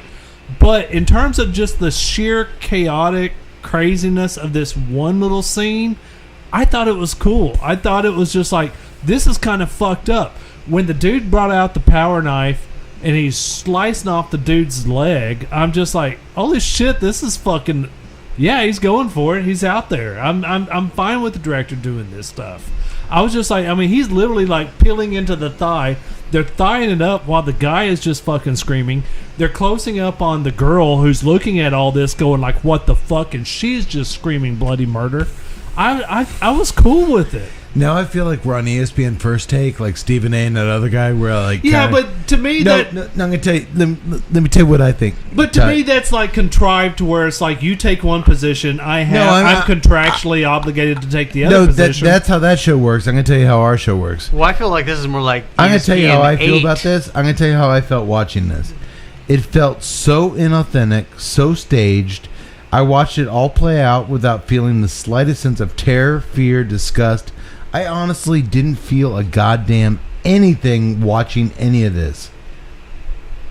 I felt more like it was ESPN 8, the Ocho. It's a bold move, Cotton. Let's see where he's going to take it. I'm the opposite of Tut. I felt like this was a guy trying to recreate Chainsaw and like trying to do... He literally just went... graphic stuff. I didn't buy any of it. I didn't buy the music on the record player. I didn't buy the corpse. I didn't buy I actually like that because it was like different speeds on the... I didn't buy any of this bullshit. I think one of the things is... And this is why I say this. If they had somehow tied in the crazy family somewhere in the beginning, that woman... It's obviously been a lot of them doing that shit out in the woods. Well, so like, I mean, if they had started off at like some convenience store... Where you saw them... Yeah. Or where you saw that woman? Well, first of all, it's very disjointed story writing. It's very poor story writing. So you don't get any of that connection at all. It's literally like the guy was like... I almost pictured it as like, hey, I've got this idea for a Bigfoot type movie, and then somewhere in the writing they got the idea for the crazy family. It's bullshit. And then they focused on that crazy family. They didn't put enough time into tying it all together. It's bullshit 20-something screenwriting where like, you know what? I'm going to throw in a crazy fucking twist at the end. Yeah. There's this crazy fucking family. And I like Wrong Turn, and I like Chainsaw Massacre. Right. So I'm going to bring all this shit in at the end. But I will say this. It's going to blow people away. It's an interesting juxtaposition because, like, you guys are, like, film buffs, and you especially, Cade, you're crazy about the horror movies. You've watched a bazillion of them. Whereas me, I haven't watched a bazillion of them, so I don't know all failed attempts on that. But even the guy dancing with the corpse and that, he didn't look like a hillbilly that had been living in the mountains for years. He had a trim beard like me. I just shaved today. If this was yesterday, I'd be like, he looked like me if he had trimmed. But he had like a ball cap. He didn't look like a fucking. It was just poor casting, and he just kind of giggled, and then we'll have this record player skit. It was just such inane bullshit. Like I said, this thing is a reference machine, and it's not even a reference machine sticking to one genre. Which I'm okay with. I'm okay with jumping genres. I'm okay with David Lynch going from this storyline, in Blue Velvet, to all of a sudden you're in this weird ass situation. I love it. I love when you take a crazy turn into Crazy Town. This isn't even a crazy turn. But this was so fucking artificial and forced and faked. It was just it just reeked of horseshit. If you had somehow connected the crazy family in the beginning. I don't even care about that. I think that's the thing that doesn't work, is that it all felt forced. It all felt like so artificial. you literally take. It was so saccharine. You take a turn into something that's like, well, how does this even apply? Yeah. I all think of a sudden, you're out there looking for Bigfoot. If she had gone into that cabin, and that actress and those actors and everything had been handled by a deaf director's hand, DEFT, where they knew how to orchestrate real horror and real terror. Well, you were like, all of a sudden, like, what the fuck? Well, not only that, but I anticipated. But I knew before that mom said it. The moment she opened the door, you knew what was going to happen. No, but I knew the minute before she said it, they're going to put a fucking old ass song on that record player. I saw it. I anticipated. I was 5 steps ahead of this asshole. What could make this creepy? An old ass song on the record player. What could make this creepy? Dude, this guy's playing checkers. I'm playing chess. That's what I'm saying. It's bullshit filmmaking. What I'm saying is, even like going back to 420 Massacre, they tie it all together. The park ranger. See, that's where I think you're spot on, is that the fact that there was no tie-in to this family at all throughout the entire movie, except for the last 20 minutes. Great thing. The ranger, we're kind of like, when he comes back at the end as evil, we've already been introduced to him. We liked him at the beginning. He seemed like a cool dude. That's why it was such a good turn. We kind of liked this guy. He was a beer-drinking guy. Like, oh, shit. But even then, a good filmmaker could make you drop Dr. Ellen into that house of horrors and make it work. This was a generic house of horrors filled with stereotypical bullshit from every horror film ever made. Yeah.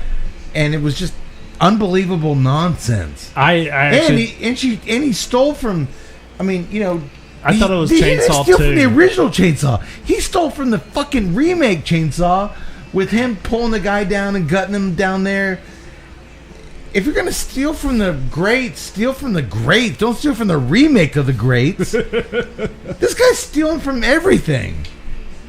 And the only way I can say this, because, we're going to see here in a little bit. You shoplifting motherfucker. We're literally going to see here in a little bit, so, it's... But... At this point... Actually, at this point in the movie, I'm just going, all right, this happened. The only thing that would have tied this up to me to where I would have been like, you know what? I can live with this ending.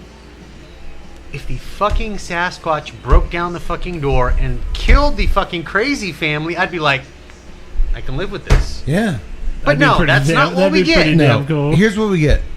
Barnes, despite his gunshot wound and being, his legs are completely carved off, breaks free of his ropes, goes for a knife. His legs are in the soup. Parts of them. Just about 40% of thigh material. I can do it. Dude, they're eating your legs as you speak. I can get us out of here. Okay. They stop them, slit his neck left to right. He's dead. But just then, Dr. Ellen loosens her rope restraints, dumps the scalding hot stew in the woman's face, and then grabs a scalding hot frying pan and beats the bad to death. I did like that. I actually like that. Usually the chicks just give him one whack and run. She made sure that dude was like dead. 15, 16 whacks. Oh, she made sure. And I love that touch. I do like that. Is the Everyone killer dead? complains when the chick stabs him and drops a knife or anything like, kill him, kill him. She's like, I'm making sure She that you're killed him. I hit him in the head, but I don't see brains. I'm gonna see some fucking brains before I run away. That was nice. Should have done that to the mom. She runs out in the rain, Dr. Ellen, and tries starting several cars. You see, they collect their victims' vehicles and hide them under camouflage tarps, just like they Wrong. fucking did in Wrong Turn. Like, literally, exactly like they did in Wrong Turn. This, Hey, filmmaker, guess what? They already made that movie. everything you've done, they did it. The third car she goes into actually starts, so she hits the gas and takes off. There's a little picture of a teenage couple on the thing. Okay, and here's the thing. And this is what kind of stuck with me. Because Ben Browder, and this is where I don't know if Ben Browder was in Stargate SG-1. Stargate SG-1 had MacGyver. Richard Dean Anderson. In MacGyver, they did an episode where there was a fake Bigfoot. I think you're reaching. I'm not gonna just say it for certain, but it sounds like you're reaching. Go back and watch it. I watched the MacGyver Bigfoot because it sounds awesome. That but episode. I really don't think that has anything to do with what But we're my talking point about is, here. I'm like, Actually, I know it has nothing to do with what we're talking about here. in terms of tying stuff together, that is don't get me wrong, it's a reach, but I swear to I will God, laugh if we read this somewhere where this director is like, you know what? I watched the MacGyver I Bigfoot really studied the MacGyver Bigfoot episode, and you know it to be true. You know it's true. when MacGyver stopped the Bigfoot with paper clips and Would you say no squeeze to his belly, he'll talk. Well, okay. I'm just saying, it all makes sense. I'm just saying, I liked Barnes' Moxie. Like, you know what? My legs are in the crock pot, but I'm going to still try to fight him. Why not? And the only reason I say that is with those... With everything else this guy is trying to throw in, he starts out with the fake Bigfoot. Or with the Bigfoot thing. And it just... Well, here we're going to learn something here. 10 storylines. Yeah, actually, we're going to learn something here. So she hits that one final car works. She hits the gas, takes off. She's driving through muddy roads. We're like, we learn in these movies, they never just get away. She plows over remember the bad brother, Luke, the big mongoloid? She runs his hunchback over as he wandered outside to see what all the ruckus was about. But after running his ass over, she keeps her foot on the gas, as all these chicks do, and immediately crashes the car into a big explosion. All's not lost, though. The car's OnStar service is triggered by the wreck, and a voice comes on telling her to continue breathing. That's good advice. Okay. We're here. We have your location. Continue breathing. Oh, thank you. I was You're about right. I was about to You're stop. right. You're right. You're right. I should keep doing that. We've located your vehicle and we're sending help. My question: on the rearview mirror was the teen couple who's this car obviously belonged to beforehand. Would the police have used OnStar to track this vehicle when it was originally lost? Correct, because they can turn that on remotely. Yes. Wouldn't they have been able to find this vehicle Yes, they would months or years ago when these people Yes. went missing? Yes. Okay. Yes. There's movies. In an emergency situation, the police may turn that on. Whatever.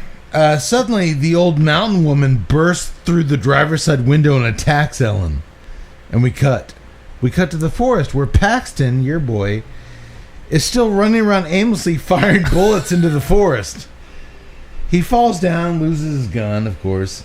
So he lights up a road flare, and as soon as he swings it around, pray tell, what does he find? What could it be? In front of him. That's right. An actual Bigfoot. It growls mightily as it raises its ginormous arms, and then it slashes the TV producer asshole into bits. The end. I was just really waiting for him to go, "Are you shitting me?"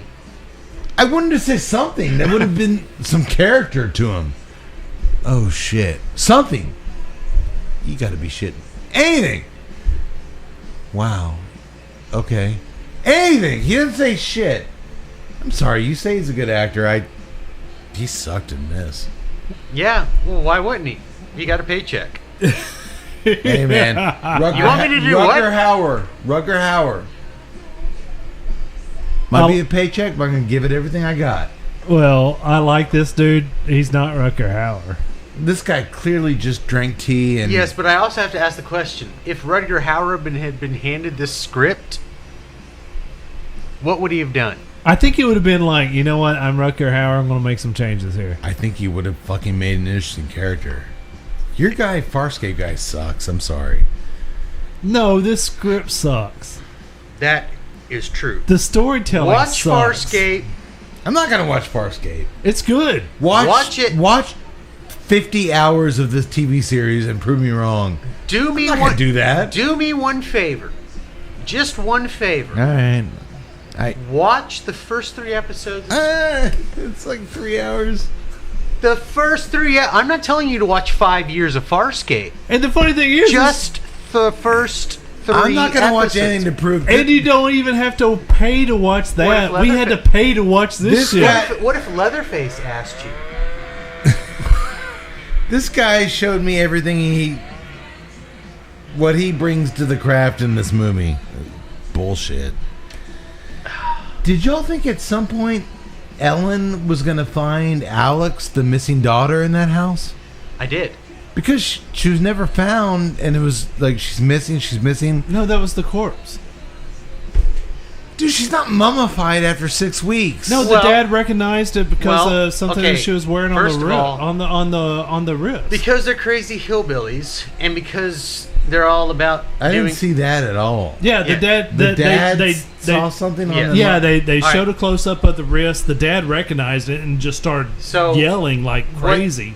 And one of the things here, which is why she could be mummified, if you live out in the thing, the only means to preservation of food, if you're not doing refrigeration, Salt. They could have salted the corpse. She would have mummified the... It's so much more creepy with him holding that doll.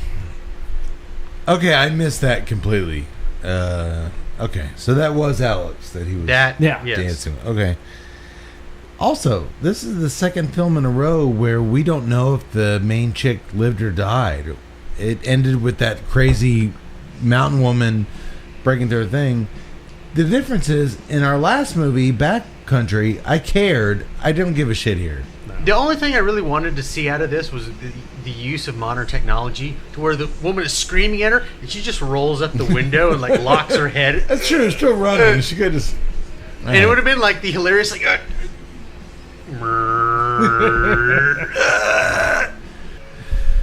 Boys, I've watched an inordinate amount of Bigfoot films. Tut, you can attest to that, flying next to me on airplanes. Amazon has a ton of these things, and for some reason, well, mainly for Tut. I'll be honest, I did this for... It's a brand new movie. It just came out. And I respect it. And I was interested in the... I watched the featurette with Adrian Barbeau talking about what a Carpenter fan this director was. Yeah. So I picked this one. No, I can understand it. I can understand the choice. There's better ones out there. There's a lot of shitty ass Bigfoot movies, but there's some far better ones than this. No, we can categorize this as a shitty ass Bigfoot movie. Can we? It was a disjointed story at all. I mean, it wasn't a cohesive story. I mean, there wasn't a. It didn't join all the parts together. It was very disjointed. It wasn't good storytelling. According to you, there's some actors in this that are good that weren't good in this. Excuse me. I have enjoyed Paxton in, like Cody said, Farscape in SG1.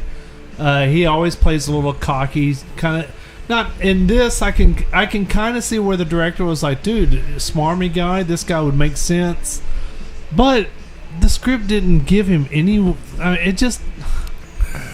It's a weak ass script. Given a good director, I think the guy could do some good stuff, and this guy's not a good director. It was a weak ass script. It was weak ass directing, and for the first time in a while, we like to do our little thumbs up beer cigar thing. I'm gonna give this movie a big thumbs down.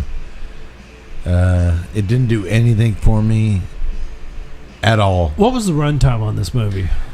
A little over an hour and a half. Really? Because Yeah. it felt like almost 2.5. No, No, it did. it was literally I'm like with an Tud. hour and a half. I'm with Tud. It felt like 2. There was a lot of times to where I was on my phone, and I just it didn't. The way I look at it is that if your runtime is an hour and a half, and I'm bored and I'm going elsewhere, your pace sucks. Your An hour and a story's half- not good. An hour and a and I half is just- a movie. Anything other than And it that's should be. And not- I love stories that can be encapsulated in an hour and a half, under 2 hours. I hate the big 3 hour just mega productions.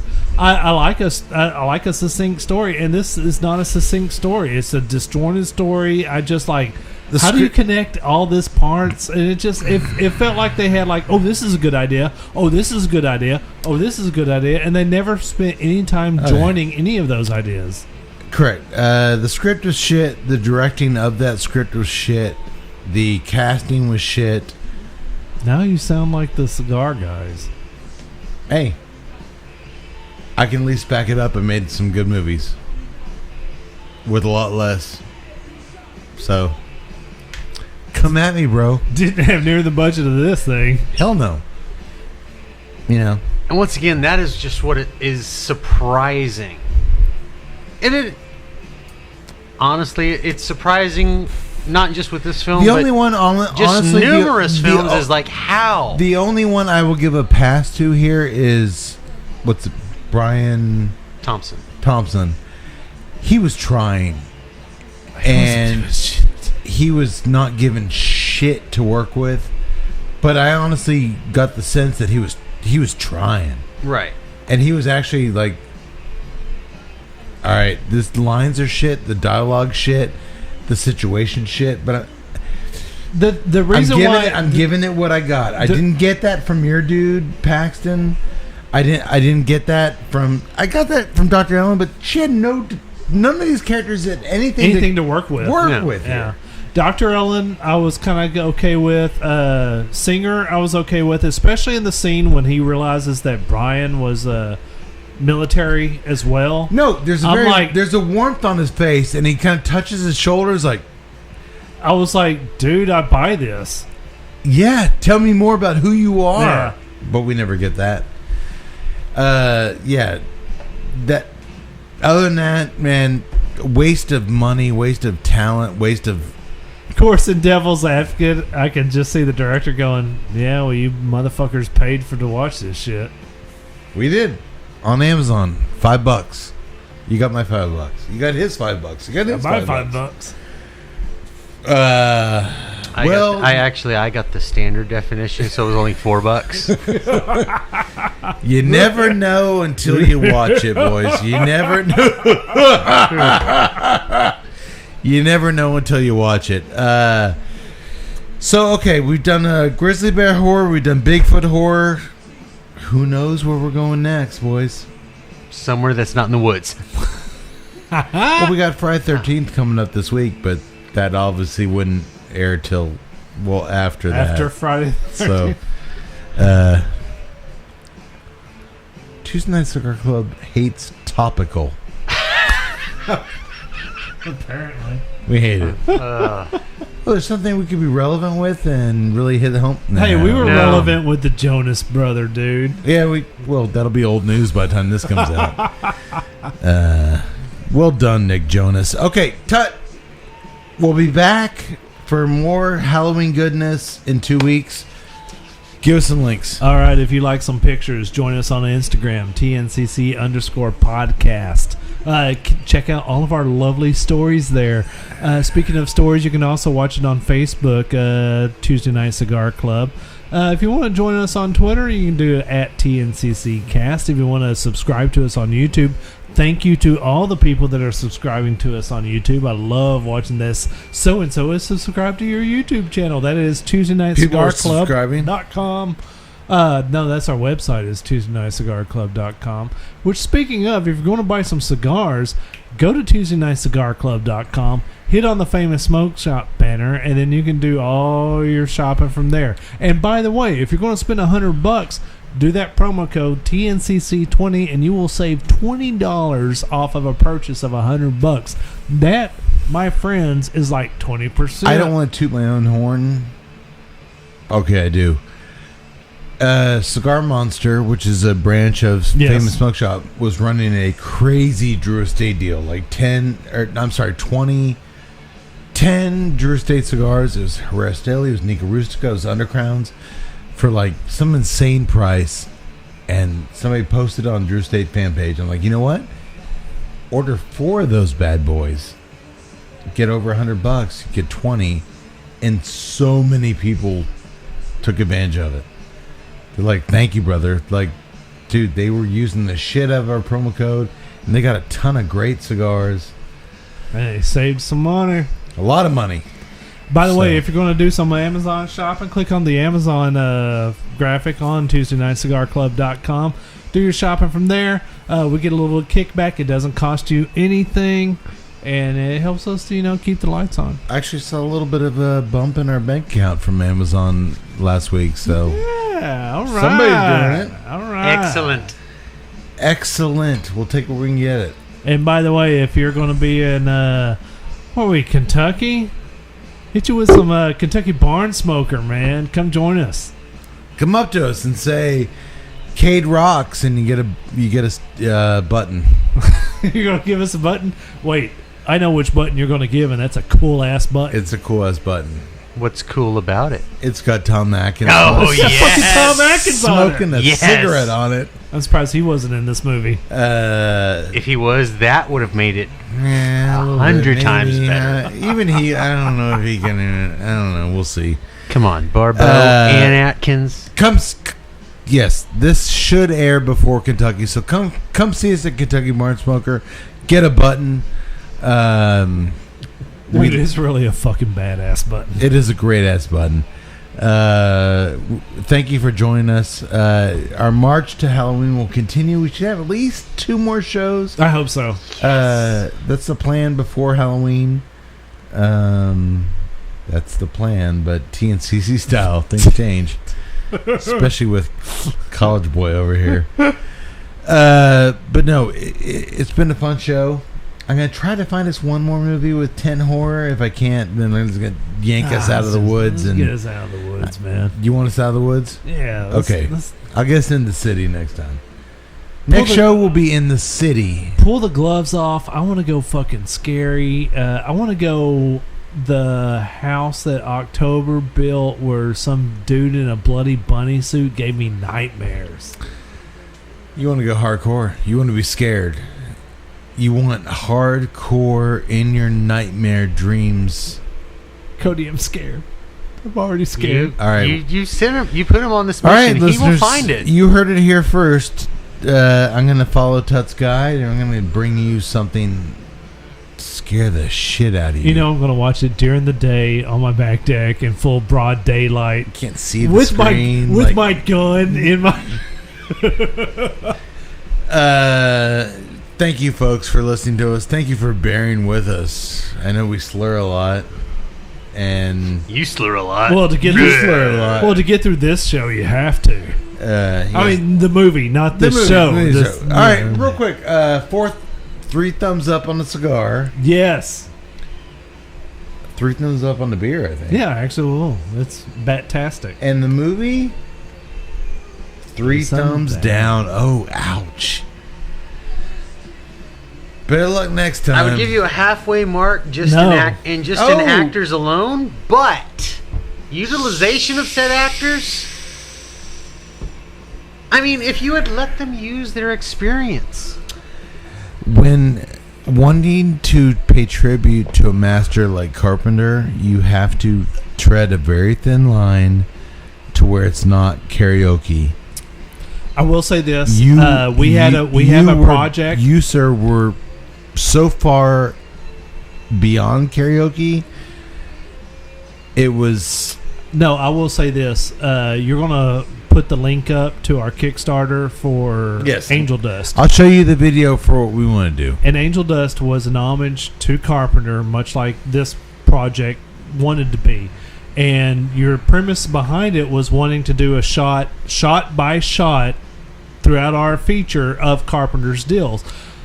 In the script, you never once showed like, this is a Carpenter shot, this is a Carpenter reference, this was a Carpenter deal. You never once did that. That's why I thought the project was so damn great, is that it was never blatant, over the top, this is Carpenter. You had to be an actual Carpenter fan to actually pick up on the Carpenter clues. Because it was done stylistically. Yeah. It was done cinematically. It was a great deal. And this guy did not do that. And this guy just... This guy was blatantly saying, oh, it's Carpenter. You don't go Carpenter, you don't go Hansen, you don't... Here, look. This guy, as we say in the film world, blew the pooch. This guy sucks and I'm sorry Sasquatch's about it. dick. I wish it was better. I wish we could say more nicer things, but we can't. Eventually, we get it. You like the pop culture references. Move on. Yeah. Better luck next time, asshole.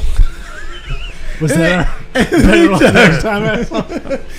May the wings of liberty... I don't want to be that dickhead. But still, it's kind of where we're at. May the wings of liberty never lose a feather. Sayonara, fucking assholes.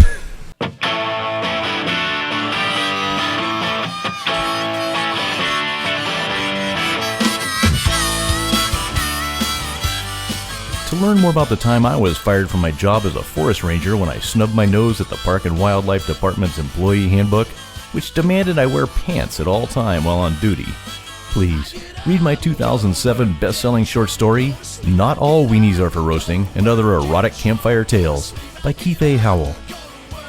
What, you don't think it was a bestseller? You calling me a liar? Well, technically it was the bestseller of all my wilderness-based short stories, so I am telling the truth. Don't make me take my pants off and teach you how to start a fire.